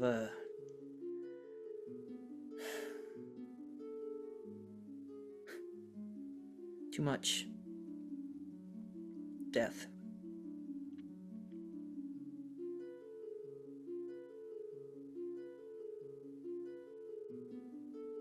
there was, I mean, the task force, it was considered largely a success. We had some good people, good detectives. We never found a big leader necessarily. They were all so interconnected in a way. But I had a suspicion that there was still someone out there, someone pulling strings, and I wasn't the only one. There's too much evidence of the specific way that these murders are committed.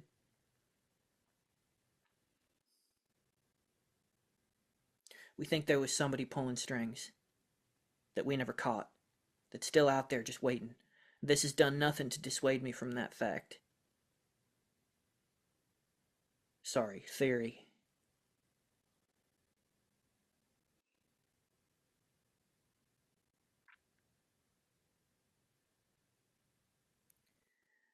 With your perception as well, there is very clearly something left for him more personal in this. A part of that story he's not telling. But he's not about to say it.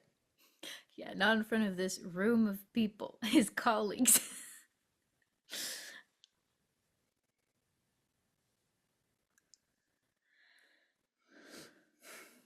Well, I think I can speak for everyone when I say that any knowledge you would have to share would be helpful and useful.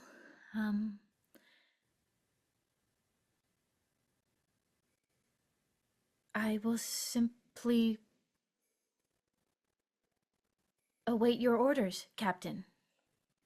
If there is nothing else.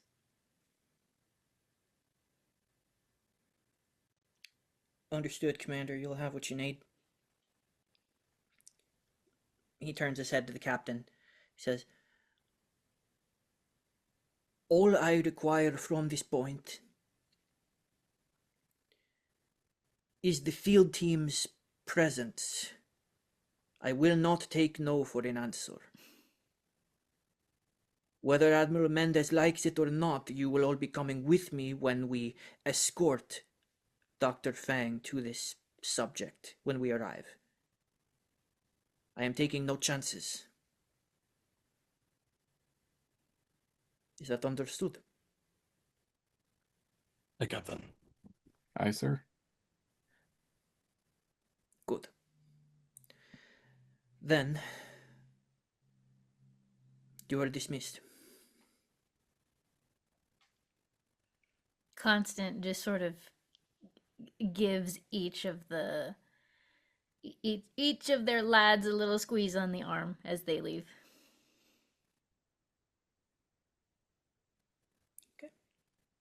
Well, it's 2 days to the rehabilitation facility. If there's anything that you would like to be working on the journey there or doing, now is the time. You had mentioned this, and I didn't really want to bring it up just to, I didn't want to interrupt the flow of the narrative. The ship that the post-mortals had some sort of cloaking technology. And is the implication that that technology is not widely known? Like, we don't have cloaking technology. Correct. So what Okay. Okita had said as well is, like within the Cosmic Trust, pretty well-known, documented facet. The Kithrali were working on it during the war. Mm-hmm. And at the end of the war, some of their scientists were very close to cracking it. It was one of the final, like, big, scary things at the end of the war that was like, the Cosmic Trust is winning, but they might rally because they're on the verge of having this really deadly technology. Mm-hmm. And we swept in, made a really aggressive push, and in one final sweeping victory, ended that. I see. And so as time passed and the Kithrali were then integrated into the Cosmic Trust and reparations were made and all of that,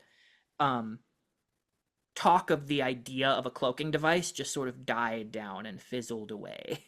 It's not a very cosmic trust way of doing things. Not And the approved. Keith Raleigh are walking on eggshells, even still. Like, it's only been like 10 years. Mhm. So there's not a lot of public chatter about anyone trying to work on that. But you do definitely know that Keith Raleigh were the closest to ever cracking that. And the vast majority of the ship is Keith Raleigh in design, for sure. Okay. Knowing that it is not really the cosmic trust way of doing things, would it be a faux pas to kind of try and reverse engineer the technology the from the ship that we got? It would not be a faux pas in studying it. In fact, I think you would be encouraged to study it and figure out how they did it. Okay. Yeah. I might try and elect Rudy's help for that as well. This might be a science and engineering thing. I think they would have the. It would be weird to not have Toofty, the actual chief science officer, working on this. That's true. Yes. Yeah. So I think he's there with you with his Sure. diminutive, fluffy gray form. Damn. He's a little guy. Diminutive though is so harsh. He's a little guy. I'm diminutive. Little guy to little guy communication. So, yeah, he's there with you, and just something in his demeanor. I mean, there's a somber energy to the entire ship, especially since most of the ship doesn't really know exactly what's happening. Mm-hmm. It's kind of a trickle down effect of all the senior officers and the field team kind of being bummed out, and everyone else is like, "Oh, what the fuck?" Mm-hmm. Mm-hmm. Yeah. Nothing to do but strap in and do what we have to. This is the prospect of there being a mole, either in the rehabilitation facility or here, it's bleak. I'm not gonna lie. I don't want to think that any of us have the capability of doing something like that. I've come to heavily rely on all of you. Some other questions have also been sort of rattling around in my mind. I suppose this is the nature of the mission, what we are escorting Dr. Feng to do. How does one what does reversing transcendence entail? My understanding of transcendence is that it prolongs the human life. It augments the human life with cybernetics and robotics. Is it simply a matter of regrafting organic components where there used to be robotic components? Is it a matter of simply shortening the life that had been prolonged through this manner? I don't know if you have any hypotheses, Commander. I have heard talk of this. I mean, you know, the Unala are not interested in transcension. No. But, you know, we have heard of people trying before, and all of these ideas have been discussed, but nothing concretely tested. I would think that the full reversal would entail a fully mortal body again, to transfer the mind back into an organic human body. How that would be possible? Theoretically, I could. I think I would just have to see for myself. That is, my mind starts to break at the implications of that. Did they make a new body out of nothing? Are they taking a soul from a currently existing human body and transferring it somewhere else? This is fascinating. Yeah. Well, I suppose that is the concern, isn't it? I mean, yes. I think we take for granted ruminating on a soul or anything that animates us. There are still many humans who have such a belief, and they are not so terribly far from our own. I do not presume to know what your beliefs, of course, but many Unala are very spiritual people.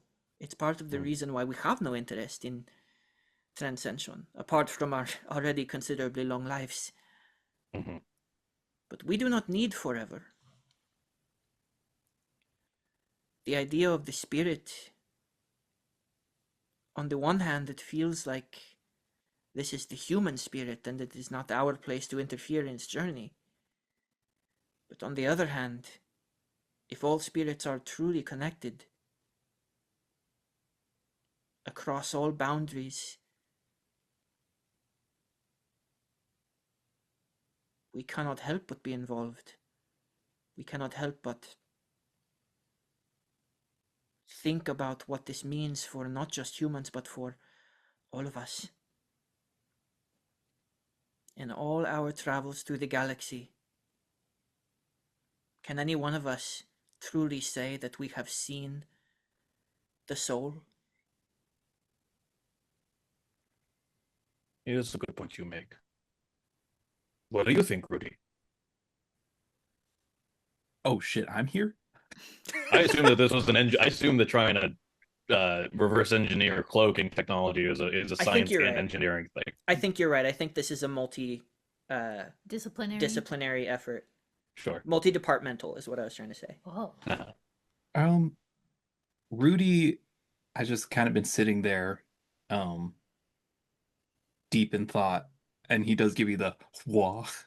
Um, and he'll just say, uh, yeah, it's strange. Uh, a strange thought that you can just hop back and forth between the different states of being human. Um, it's a strange thought. I, depending on how it's done, I don't see a problem with it. Almost like it's taking someone's body or corpse and then putting them into that, then that's a little bit more. I'd need to grapple with the ethics on that, but I, I'm more focused on just getting there in the first place right now. Yeah, the implication that the rehabilitation facility is too impenetrable to even try to attack suggests that we might have another attack coming our way en route to the rehabilitation facility. And that doesn't really sit well with me either. I can imagine at least two more. One more on the way there, and then one more while we're inside the facility. Well, we got so good at using the ship in combat for the first time. I can't imagine that these mechanics would go to waste so soon. Speaking of mechanics, man, the wiring on this ship, it's a wonder, but boy, does it not like to work for me. I have, you mentioned that you you did the wiring, did you not? Or are you blaming someone else's work?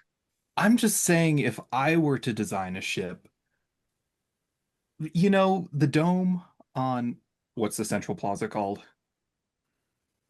The Central Plaza? The city with the sky thing.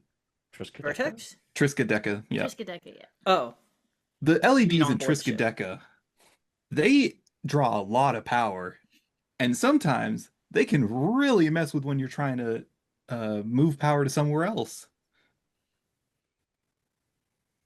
You okay, that is a pretty big design flaw if your ability to transfer power between one system to another is hampered by the skybox on Triskaideka being too much of an obstacle. Like it's not that bad, but me personally, it's something for me to complain about. It's like I, 0.0001% of power flickers, and you're like, God damn it! It could be more efficient. so between the two departments and between the two of you working on it, in the 2 days that you have, here's how we're going to do this. You're each going to roll your brains roll, which I believe is both of is your d20s, right? Mm-hmm. I think so, yeah. So you're each going to roll Callie will periodically come in and help you, so you can have advantage on it. Tufty as well is here, so you can do this with advantage, but you are going to be stacking the numbers that you roll. And collectively, between the two of you, you need to get to a 35 All right. to Bruh. reverse engineer this over 2 days.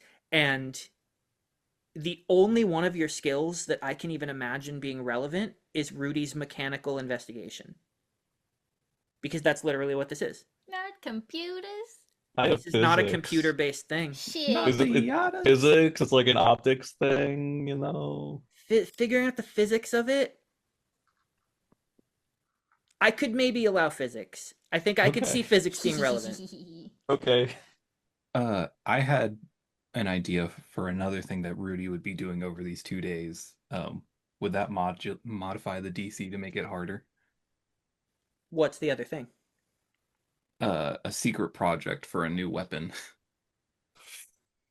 Would that modify the DC? You didn't even get your currently secret weapons online yet.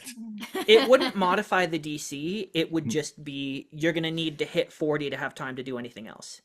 Oh boy. All right. I believe. You say we have believe- advantage, right?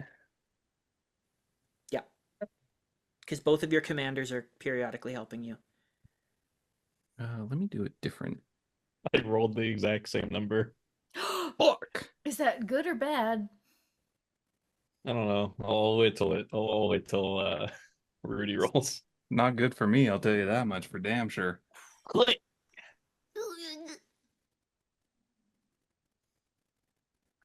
That was not a good roll. Oh, Okay. What did you get?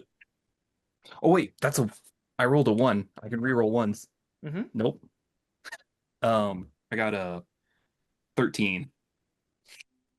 15. Oh. So, Do you have star points? I do so not. 28. Well, I do now. Oh boy. Okay. Man, you these have kids star are really, points, really Ben? on something. I have 1. And you're at 28, right? Yeah. Okay. You can't make anything explode. No. Mm-mm. Okay. So, with a 28, Damn. you two are working on this tirelessly, and you are trying to, again, like, they flushed all of their data and they were trying to destroy key systems. The cloaking mechanism got kind of the worst of it as well. Like, they probably don't want you to have this, but it's so integrated into the ship's systems that it's pretty robust. It's very difficult to destroy all of that. So it's like you're looking at a DNA helix with just missing little strands. And those missing strands are like surgically precise like equations that are necessary to make this thing fully function. So you understand the basic like shape of it, the mechanism of what is making it happen, and how and where it's integrated into the ship. You are definitely closer, and if you were to continue working on it at a later time, it will be easier next time because you're much closer. But for the time being, it's more a matter of like, how would I even get the math to work on a larger scale? You're close to getting the math to work on a scale of half the size of the ship you're working with. Because that's the size of the ship. It's half the size of the Mariposa. So that's about as far as you get, and that's not going to leave really a lot of time for any big projects. I Damn. see why it took them like 30 years to get this technology. Perhaps it was a bit hubristic of us just to assume that we could have cracked it in 2 days. I think we did pretty good for ourselves, all things Yeah. considered. Maybe another half day and we could have gotten it. But we are here. Anything from CTA? I mean, CTA doesn't really have, the opportunity for projects like this, right? Like, their main job is sort of oversee. So I think the only 3 people that they would feel the need to sort of dig deeper and check in on, obviously besides their own field team, would be Okita, Fang, and McAllister. Seeing as those are the three that have the most reason to be not good right now. So I think over the course of the 2 days, that's sort of just what CTA does, is they just sort of keep an eye on the three of them and check in with as many people as they can, on the crew, but keep a particular eye. And I think also, clocking that like tidbit of holding something back. I think McAllister and CTA are not close. They have had a sort of rocky working relationship, but they do still care for him as much as they care for anyone else on the crew. I think the only person that CTA might care for like more than anyone else is Okita, because they were like friends before. And they have always had this sort of empathetic nature to them that has led them on this path.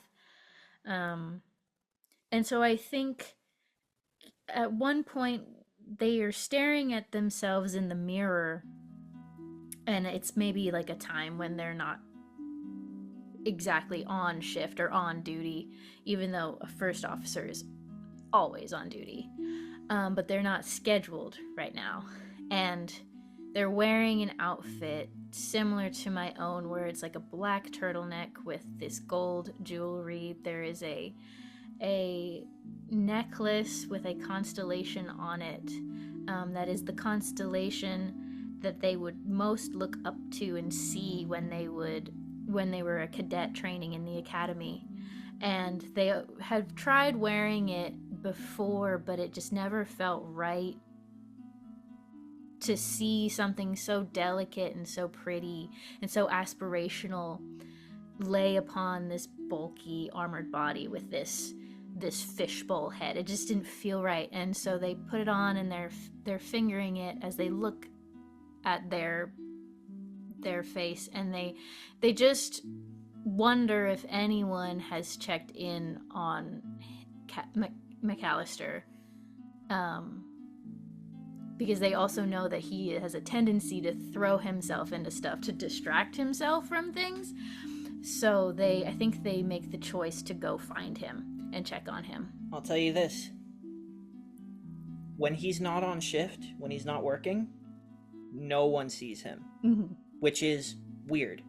There are multiple things that are true about McAllister. In terms of his like sociability, he is the man of the people of this ship. He goes and plays acoustic sets and sings with his guitar in Triskaideka. He's always in the mess hall talking to people, and his absence is felt by the entire ship. And I think maybe like a day and a half into these 2 days, knowing that about him, it goes from I should just check on him because that's my job and I care about him, to like that's weird and wrong and I should check on him. What the fuck? So I think that they do use their powers for evil, and they see when he's scheduled and not scheduled, and they will also, maybe just do a minor amount of hacking into the computer to find him. But you don't have to. You can just ask Amos, like, where is he? Well, I didn't know that was a feature of Amos. Yeah, that's a very because like that's something that the comm badges do. Oh my god, the Mariposa is a surveillance state. It's a surveillance state. Well, it's not like it's constantly doing it, but this is I will be transparent about this. It's a directly Star Trek thing. It's you can be like the captain can basically be like, tell me where, you know, where's Callie right now, and Amos will be like, Callie is in his quarters. Yeah. Like, what are his vital signs? You know, like, is his heart beating? Like, Sure. that's just a very normal sort of Star Trek There thing. probably is His some heart sort of beating. some sort of senior officer security Yes. clearance. Yes. Yeah. So I think that's what, you know, once they have that inclination, they sort of, if they have to, also shift things around so that their off time aligns with his off time, and they go to find him. You would have to go to his actual quarters. Yeah. And I think Constant is like, okay, I had this plan. I'll check on him. And then they realize, what does that mean, actually? What does that mean to check on this guy? But they're standing in front of the door. So it's too late now. And they just knock. There's a sort of shuffling, almost like a clattering, maybe like something falling over really quickly, and then yeah. Who is it? It's me. Oh, all right. Hang on. A few moments go by, and the door slides open, and he is not in his uniform. I think at this moment he's wearing like very loose-fitting kind of athletic, like athleisure pants, no shoes, and this thrown-on somewhere between a robe and a tunic that just sort of seals itself closed at a deep V, and you can see hints of scars on his chest. One of them looks like a healed over sort of blast burn. One might be like a stab or a cut or something. Very faint because, you know, scars are kind of a choice depending on where you are and how quickly you get to them in a world so advanced. But they're there. And his stubble has grown closer to being almost a full beard at this point. Dark bags under his eyes. And you look behind him into his quarters, and you see, like, an unmade bed. You see his guitar, like, hanging up, you know, mounted in place with, like, a magnetic sort of seal so that it doesn't fall when the ship is rocked. You see a shelf in front of a poster of, like, some ancient car show or something. There is a shelf with a bunch of vintage root beer bottles. And there's like one for every year. There's dozens of them, just like shelves of them. And he rubs his temple and goes, yeah, what can I do for you, sir? Commander. I would just like to, I mean, I think we in real life can all sort of get the vibe, but I would like to do a empathy check to see just what's going on, since this is so unlike him. Would that be charm or resolve? Either. Okay. Let's do, because again, they're not that close. Let's do resolve, since I'm also shitting myself a little bit too right now.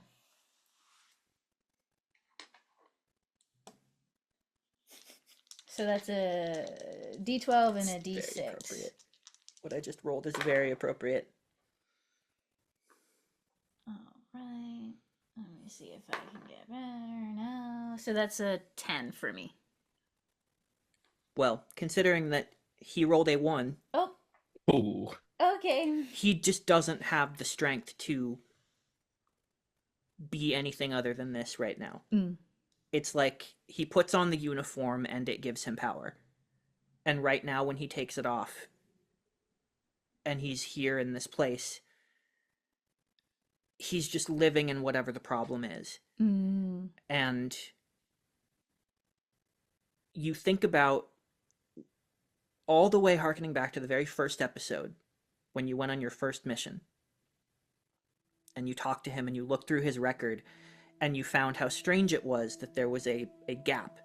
There was a time when his service record just sort of ends for a couple years, and then he came back and started gearing up for this mission, and this was like his first thing back, was doing this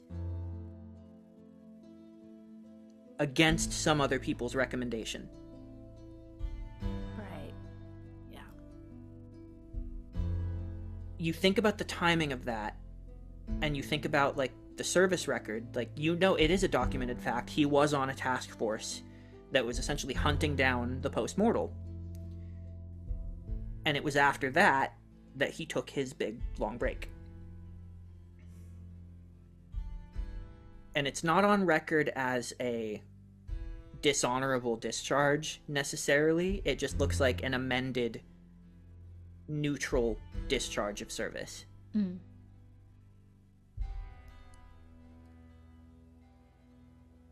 And you're looking at that, understanding the timing of that, and you know that you are looking at a man laid bare in the face of his exact worst trauma. Mm-hmm. Mm-hmm. He is now faced with the thing that broke him. And he's worked very hard to rebuild himself. That is now being tested. And he's having a tough time with it. On that roll, because he rolled a 1 and you rolled 2 levels above that, Mm-hmm. there's something even behind that too. There is something wrapped up in loss and regret that all of this is orbiting around.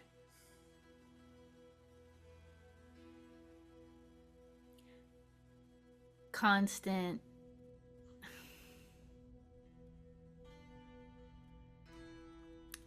I look around at what I can see, past his frame. And there is almost a it's not playful, but it's not overly serious. And I just look at him and I say, I have never seen so many old Earth artifacts in one room. Oh yeah, you like it? It's a hobby of mine. Do you mind? What? May I look at them? Like a little flush of embarrassment comes to his face a little bit at like the state of his room right now. I've just been working on stuff, so just sorry about the mess. But yeah. What have you been working on? I sort of put my hands behind my back in fake inspection. Oh, just the trying to look into that cloaking thing, and Rui. So they got it under wraps, though. It's good. Toofty's there now as well. Just thinking a lot about, a lot of the work happens here before it happens there. And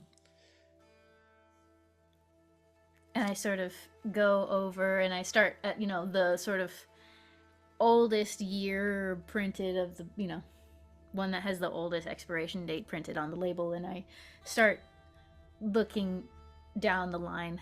The oldest one would probably be like in the late 1800s. Whoa. It'd be like 1890 something. That's so cool. This guy's a huge nerd. Oh my goodness. God, I wish that was me. That one is like, it's in its own little thing in the corner, because it's the first one that is like, it's got like an atmosphere inside it to like keep it perfectly preserved. I take it this one is the most precious of the collection. Oh yeah. I mean, that's the oldest one I could find. Impressive. Because that's like what? Like 200, 300 years? Well, it's 2117. Yeah, like So 300-ish 300 years. years, yeah. Because yeah, back when they were, it's hard to find something that tastes like, like a Kyers, that old like sarsaparilla kind of. No, I only started eating a week ago. Yeah, how's that going? It's good. Um, I'm learning what tastes are good and what tastes are bad. Have you been eating the past 2 days? Yeah, I mean, just mostly yeah, you fully see that he steps in front of just a bunch of like snack wrappers on his bed. Oh, it's bleak, you guys. Uh-oh. Uh-oh. He's like me, for real, for real. Noir, no. Oh, uh, would you recommend these? I purposefully crane my body to look around him at the snacks. Uh, yeah, more of an orange cheddar than a white cheddar guy. Is there something you need specifically? Um, I was going to ask you the same thing.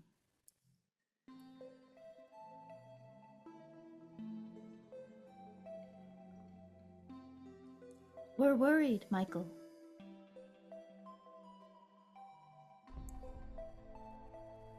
I'm just trying to get it.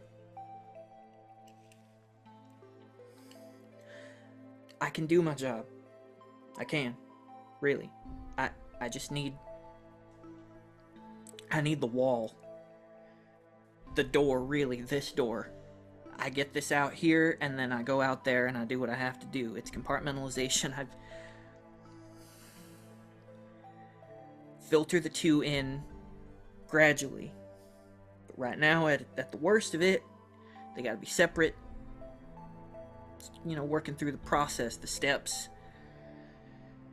His hand shakes a little bit, and for a second, it clutches the shape, like the perfect outline of a bottle. Like a phantom bottle in his hand. And then he sort of crushes it into a fist.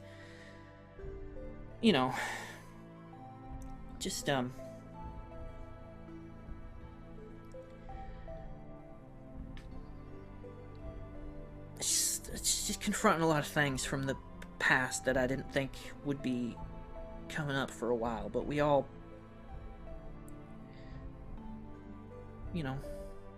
we all gotta find the past in places you don't expect to. That's why it's the past. You just think it's behind you. When it gets in front of you, well, jump like a steer in headlights. And I stare at him for a long time.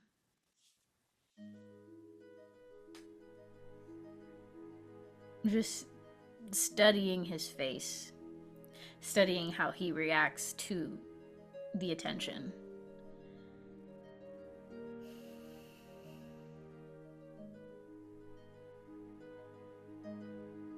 I would not insult you and demand that you share what is at the heart of this.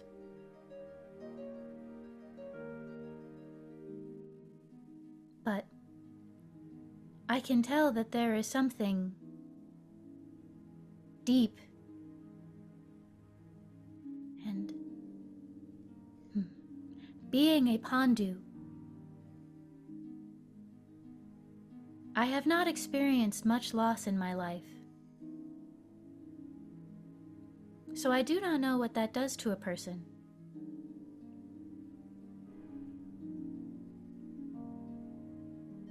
But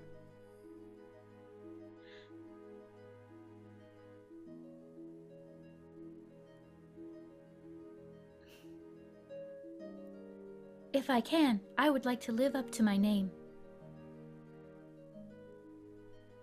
And you can share it with me if you like. And I won't even have to say anything.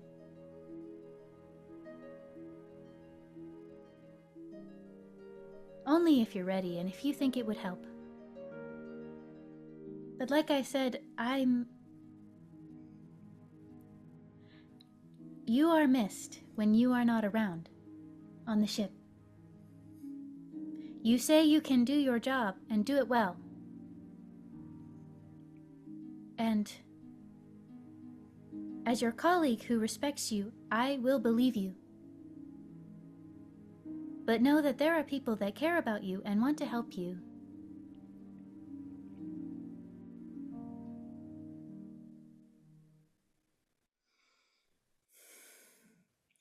It's always the hardest part of the process for me. The sharing part. Because it's a burden, you know, not on me. The things that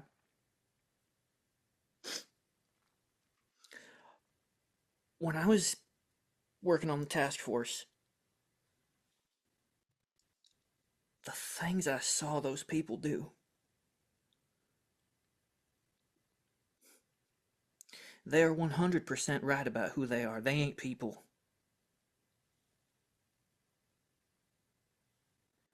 The things they do, that they did,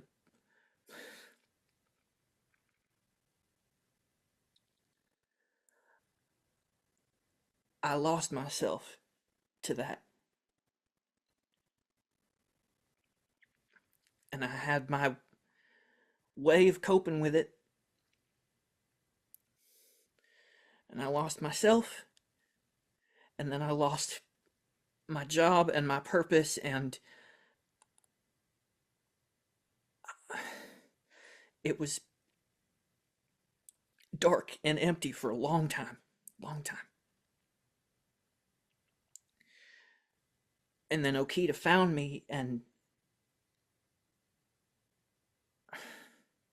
he helped me get through it. You know, I mean, he wanted me on this mission again.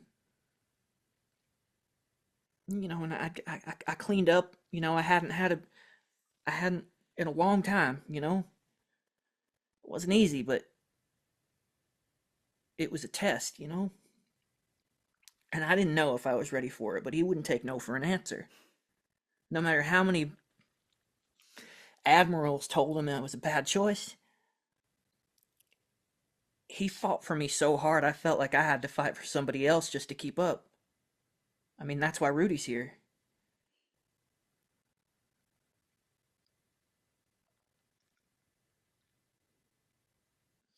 And I thought it was fine, but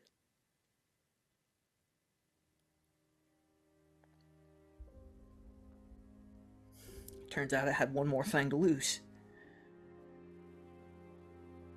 Because back in those days, I had a friend, a best friend. He was a brother, really.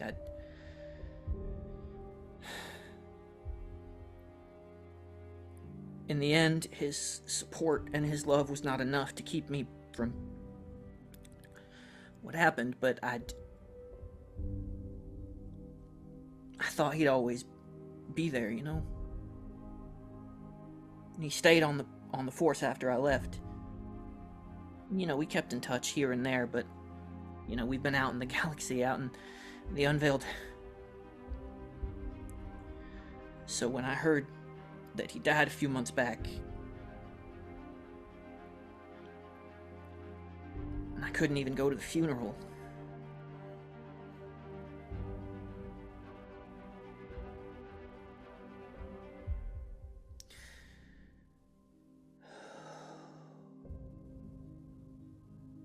they did it. Out of revenge, and the way they did it, the disrespect. Do you know how many people actually know what happened? I mean, it was on the news for a while, but Nobody wants to believe that they're still out there. But I know they are.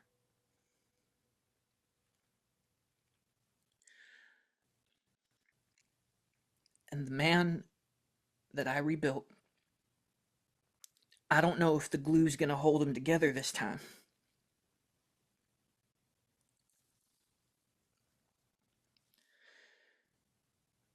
I need this one to stick.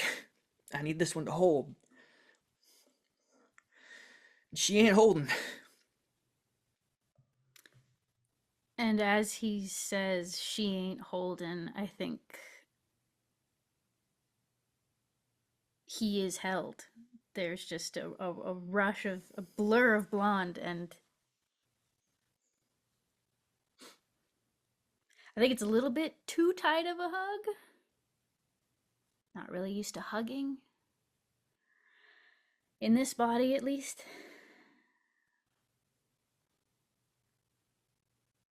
And at that point, it just depends on him. If he leans into it or doesn't, depends on how long it lasts.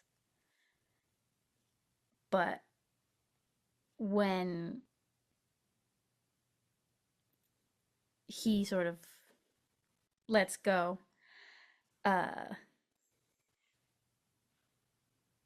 my two hands are just sort of like squishing his face, kind of like, you know, how you would squish a little kid's face, a little baby's face. We'll make sure it holds.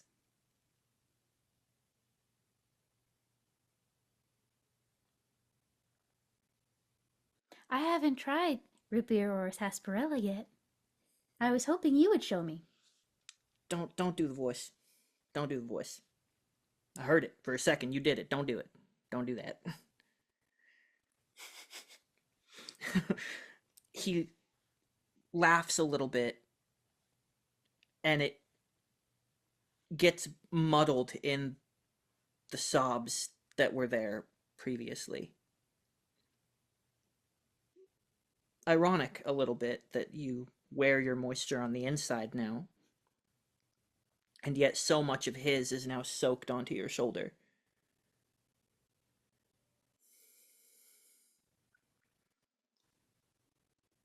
But he opens up a fridge, puts a few ice cubes in a couple glasses, and pours something you've never been able to enjoy before.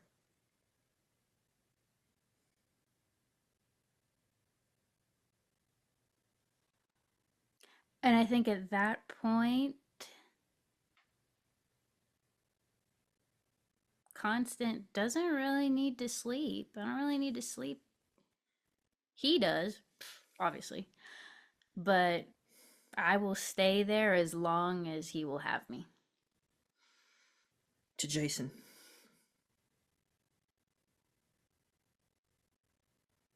To you. He drinks it. And I think Constant hates it. Oh. Not hates it, but I think I was thinking it was gonna be different than what it is. So it's like a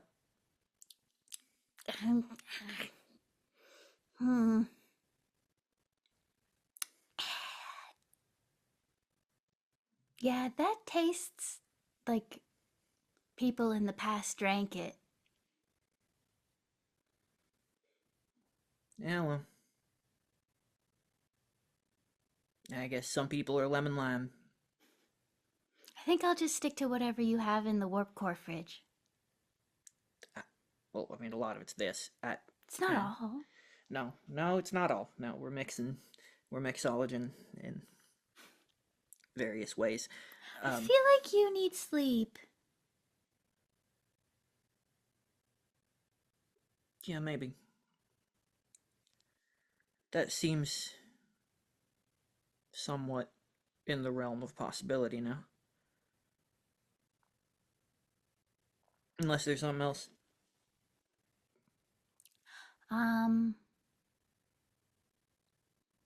Nothing else to report, sir.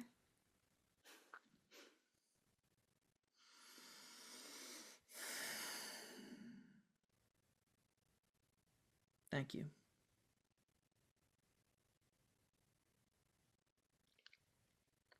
I'll do my best. You always do.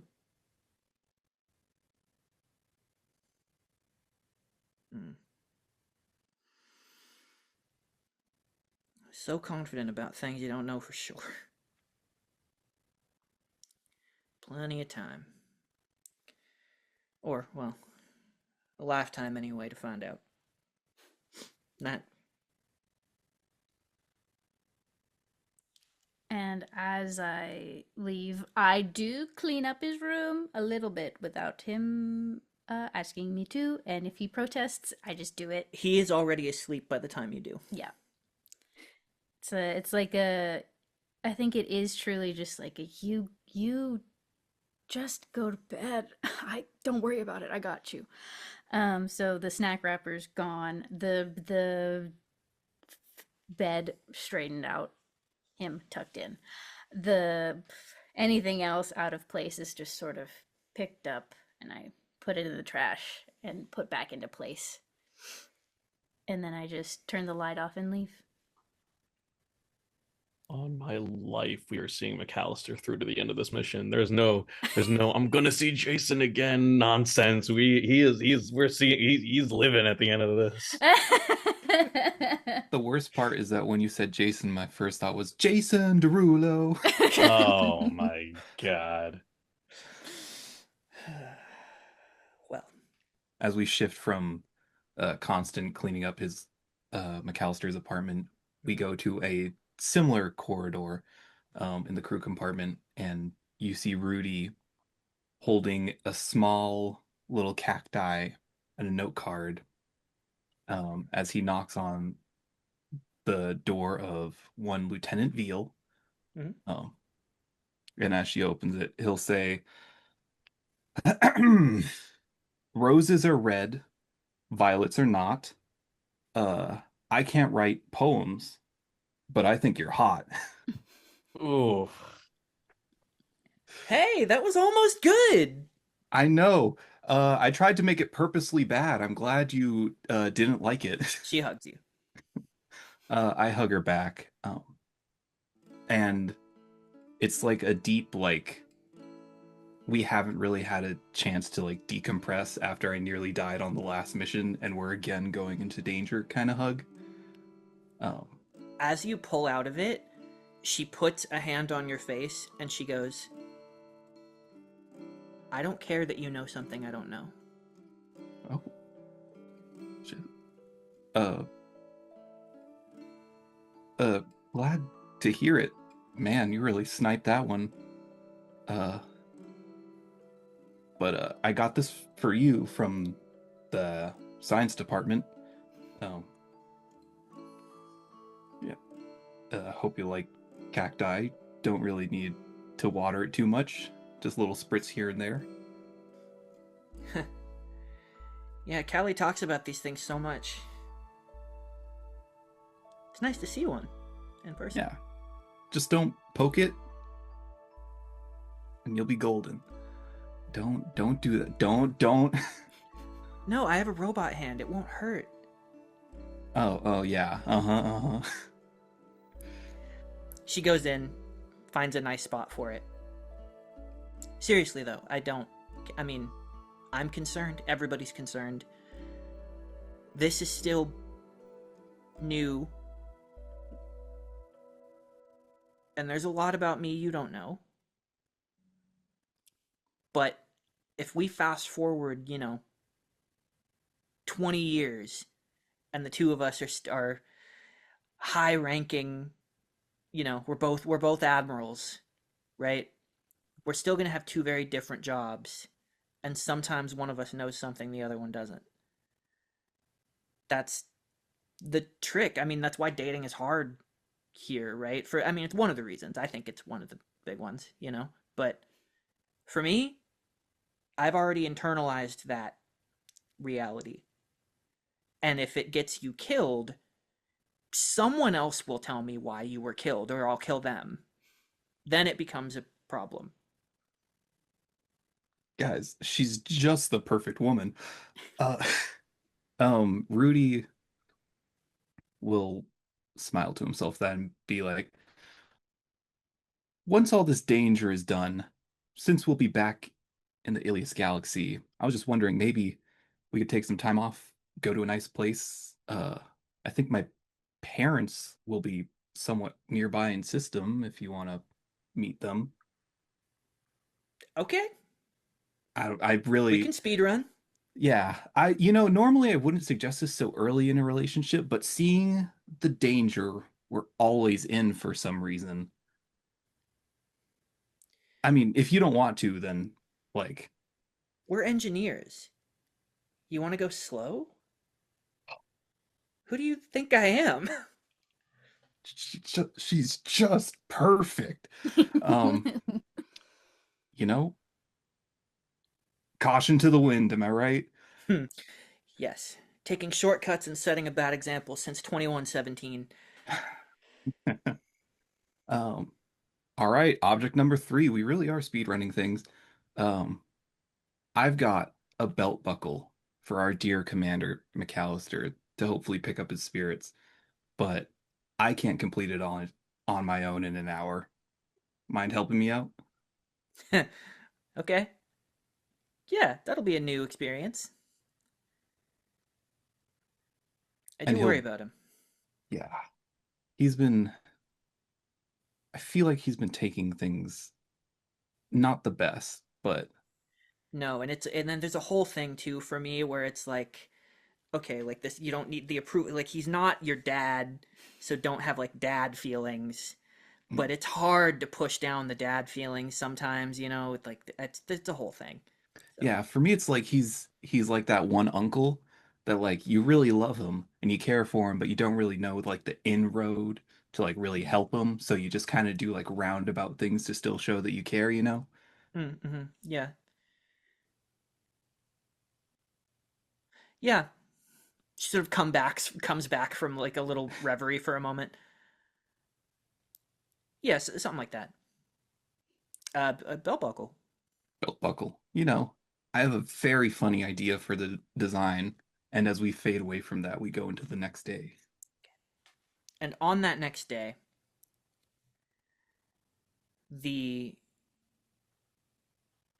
sort of the time when CTA is uh, on shift, you call out to the captain that you are approaching the rehabilitation center. Less than a day away from Vertex, close to the center between the borders of all Cosmic Trust territories, and kind of along that axis as well.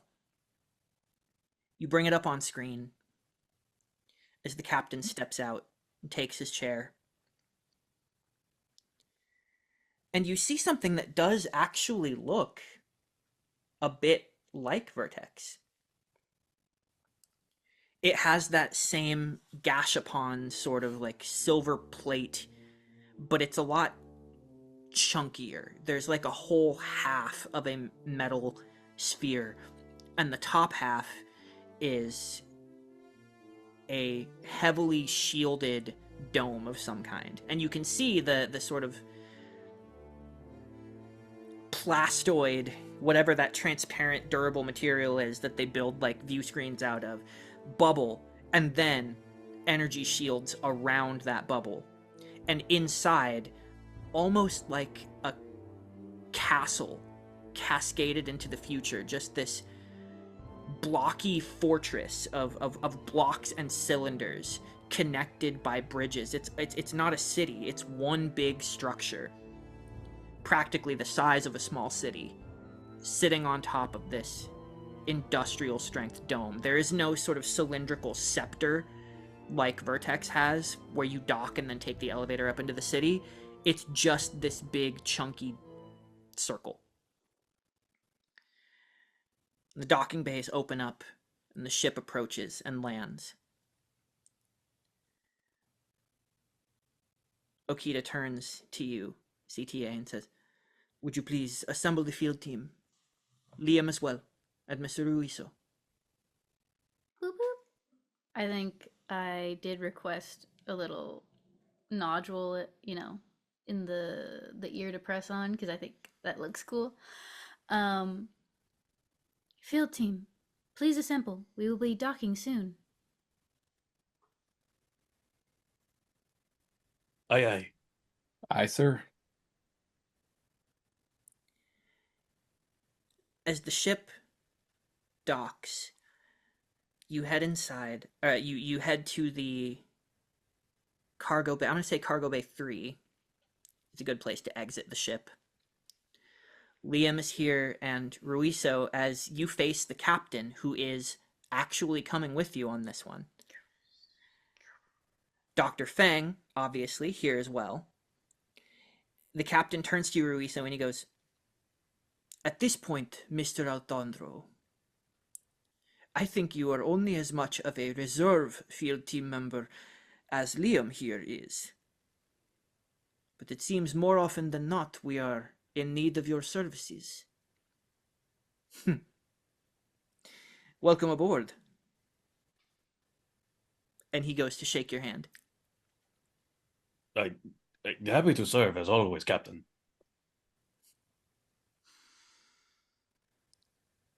On this one, I get the feeling that their records and logs are worth taking a look at. I am not exactly advertising this to Admiral Mendez, but it is easier for me to believe that if there was a leak, it came from this place, not from us. After all, a prison is a relic of a time that, well, let's just say it is something that does not always strike a Nunala sensibility exactly right. I understand its utility, but it's easier for many reasons to believe that something bad came from a place like this, not from our home that has served us so well. I think you and I are in agreement on that, Captain. I will keep channels open and see what I can find. If the Admiral will allow, it may be beneficial to take a look at their systems and their incoming and outgoing messages. Whatever they'll let you look at. Right. Doctor? I'm ready, Captain, as I'm going to be. Has like a pad and a bunch of material like strapped to a belt. It's like, yeah. Put my hand on Pluto's shoulder. Do you see my belt? I have a lot of tools. It's very cool. I think so. Yeah. Needs to be appreciated. I just stare at it. Hell yeah. That's a phrase I learned from Rudy. It's an old Earth classic. Fascinating. The door opens. And at the bottom of the ramp, as you step out, flanked by a bunch of other, I would say probably mostly lieutenants, just security officers. They're all flanking these two figures who are waiting for you. The first, Admiral Mendez himself. A tall, broad-shouldered, very, very portly man with a very heavy jaw. He looks, he is transcended,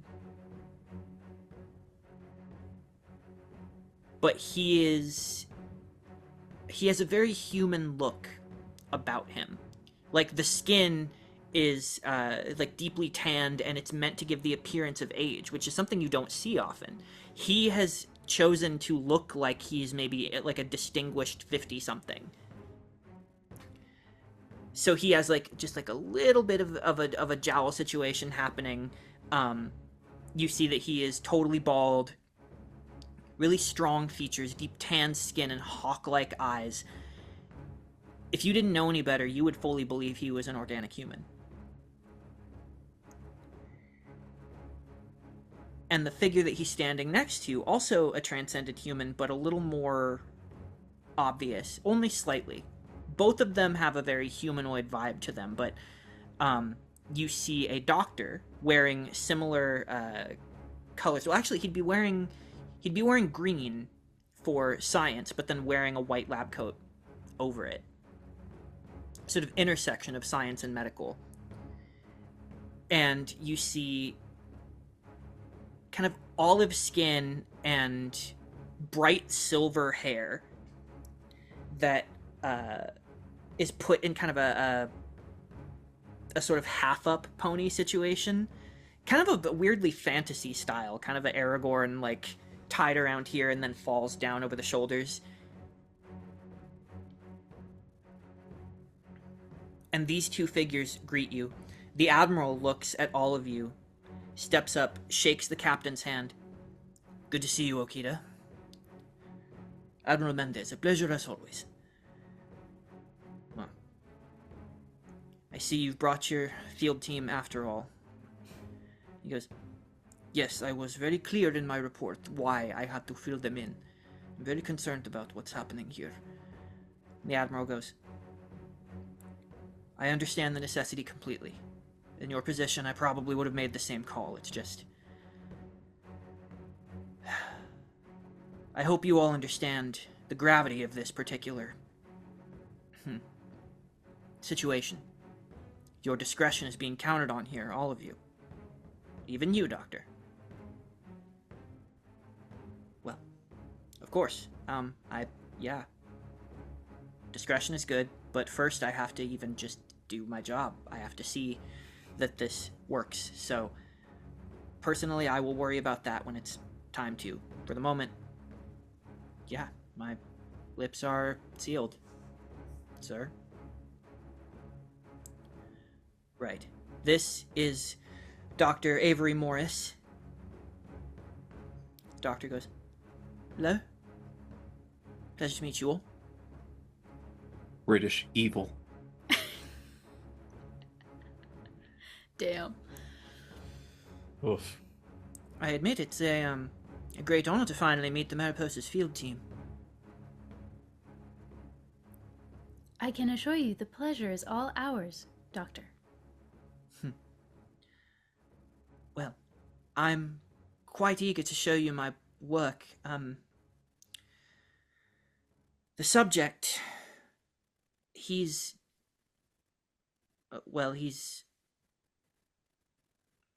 Why don't we just step forward a bit? The Admiral goes, right, come along. Should we keep people down here watching the... Yeah. Then the Admiral orders some people to, like, stay on security, sort of watching the ship. And you walk through this heavily secured cargo bay.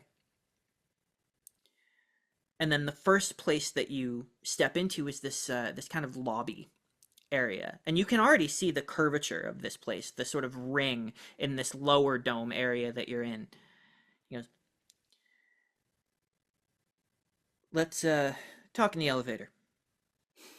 You step in, and the doors close, and you see that he types something in, and there's like a sound dampening effect that happens. He goes, Doctor, by all means. And Dr. Morris says, right,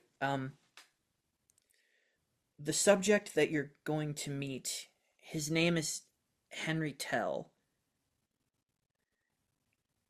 Captain Okita sort of reacts to that a little bit. He goes, I've heard the name. He was... The Admiral goes, he was a lieutenant commander in the Cosmic Trust. Yes, that is the Henry Tell that you're thinking of. Been locked up here for 5 years for misconduct. He volunteered for the procedure as soon as it became possible. The doctor says yes, and he would be happy to tell you so himself. The process was, of course, completely voluntary, and I should mention safe. We can get into the details later, but, well, first you need to meet the man. See for yourself. The captain goes, well, my field team will be with me the entire way. Of course, I have no objections, Admiral. No, of course not. We want everyone to feel safe here, and these are strange times. Tell me, is your crew well after the attack? As well as can be. A bit shaken, but no damage was sustained. Good to hear. And the doors open, and you step up into, beneath a blue skybox, this huge facility. Even larger. It seems even larger now that you're inside of it. And the elevator lets you off on a bridge, like a covered, arched bridge. And he walks you through the door on the other side that he has to place a hand on and then scan eyes as well.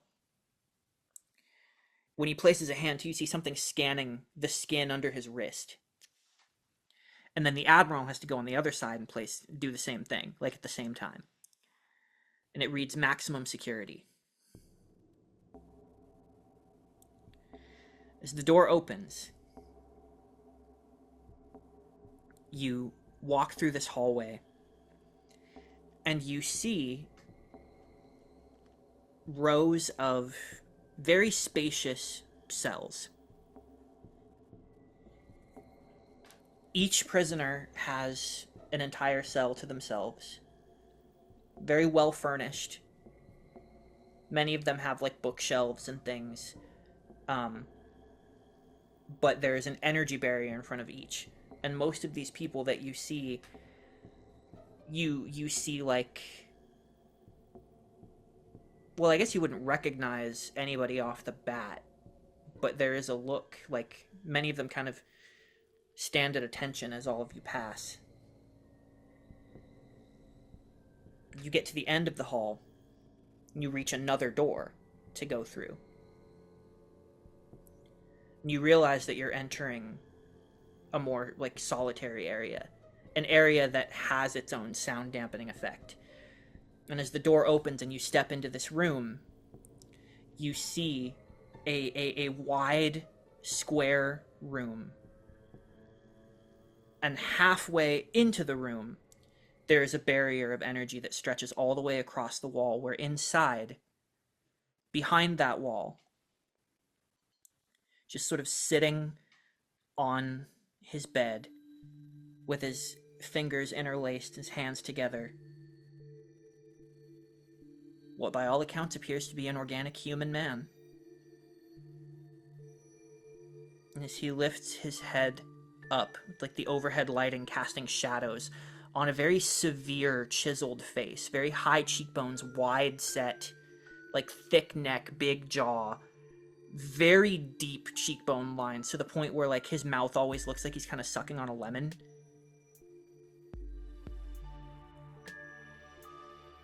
He has this like permanent crease between his eyebrows that just always makes him look a little bit perturbed. And his head is, like, buzzed down. Not bald, but, like, stubbled. And he looks at you with these just deep, like, dark blue eyes. They're, like, bordering on green. And he just stares at you. All of you, like, taking you all in. The Admiral goes,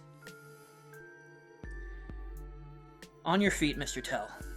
I would like to introduce you to Captain Okita of the Cosmic Trust flagship Mariposa.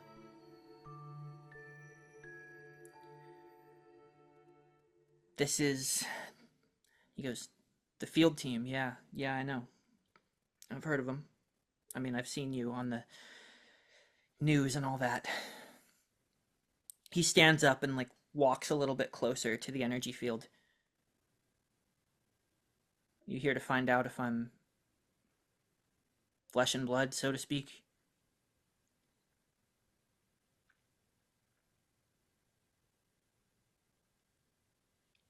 I would like to do a check when he said, "Yeah, I know."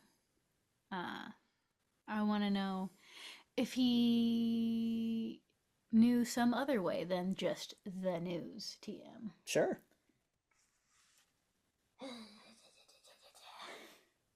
I didn't realize our exploits were put on the news. Okay, yeah, I'll take that. I didn't know that a criminal got access to the news. Yeah, and maximum security? Guys, we already fell into the trap. Okay. I'm not shitting you. I've just exploded on my empathy die 3 times. Jesus. Let's go. Oh, and then I lost the die. Goodbye. Oh my goodness. That's fine. That's a 29.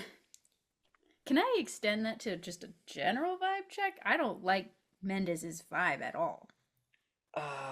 With such a high roll, I want to say yes, but at the same time, you didn't call that at the top. You were focusing on him. So I'm inclined to give you a lot on him. Ah, shit, okay. That's fine. Mendez has been replaced by an agent of the enemy. You look at this man, and there is something strangely commanding in his presence. Mm-hmm. When he says that, you don't detect any hostility, but you know in your heart before any tests are run, even before this energy barrier comes down, you look into his eyes, and you see those tired bags there, you see his posture. You do see, like, a television in this room. And it is currently on, but muted. And there is, like, news playing. And he looks at you, and he sort of sucks his teeth a little bit. And you see in his eyes the same feeling of trauma and loss that you saw in Cali.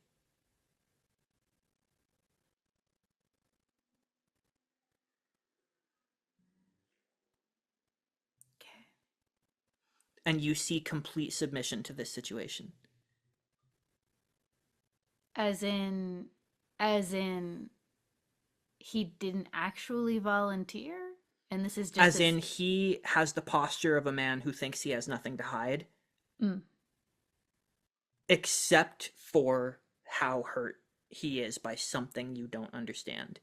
But it feels like that same sense of loss that you saw in Cali. Oh, okay.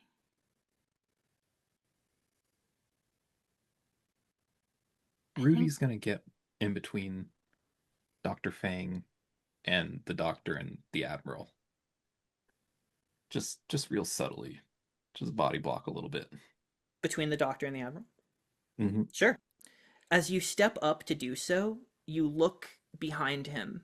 You looking into the cell, and you look up at that muted television screen. And you see that it's footage of the election. Forgot to vote. You see very clearly celebration on Vertex. A 76% victory. Victor Crown is the new human representative.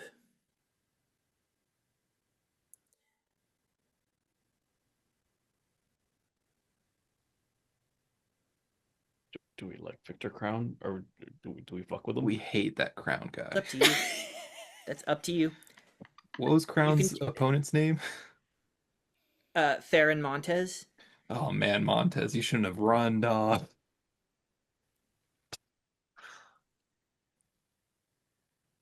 Victor Crown wants to privatize space travel. Victor Crown, the man who bankrolled Vertex City Station, who bankrolled actually a lot of the construction of the Mariposa, You can try to know more if you want to. You can try to like maybe roll brains checks or things, just like other stuff about him, but you know that he's very popular for certain. And you see the images of him, the video footage of him sort of waving with this like pale, like beyond human pallor, square-jawed, slender face in a slate gray suit with a red tie, like silvery white hair slicked back behind his ears, and blue eyes that look like they're full of stars. And he's like waving to the public, but you can't hear what he's saying because the TV is muted.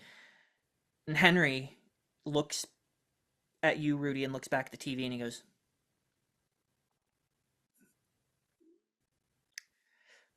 "Not what you wanted, huh?" "Yeah, I don't know. I have my doubts. Anyway, we gonna get on with this?"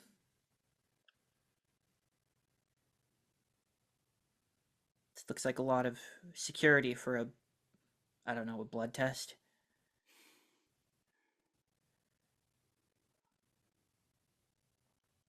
I'm just staring directly in his eyes the whole time. Mm-hmm.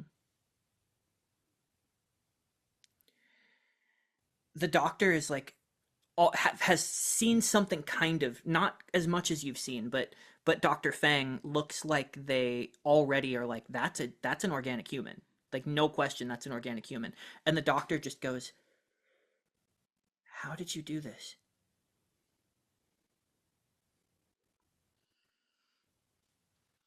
Dr. Morris, smiling, goes,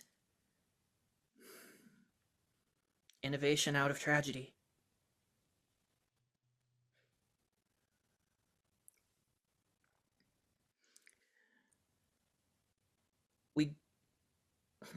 Well, as far as his body is concerned, we grew him a new one.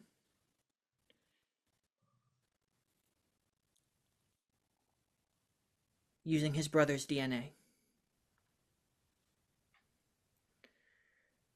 We built him out of Jason Tell. Bruh. I didn't want to say it because I was like, what are the odds? But I was thinking this whole time, like, ain't no way Ian name drops Callie's tragic backstory guy and it doesn't come back up. And that is where we will pick up. Yeah, in that's part it. You're not 2. ending the episode. No! Yes, I am. That is where we will pick up in part 2 of Starlit Future Post-Mortal. No! Oh my god. What We do you- never fucking asked what Henry's in the joint for. Shit. Ah! See, that's what happens when you respect the narrative flow too much. You don't want to interject with random know. bullshit. Oh, bye. Hope you enjoyed it. Hey, tune in next time to see just what the heck all of this is about. Keep it So cosmic. over. Later.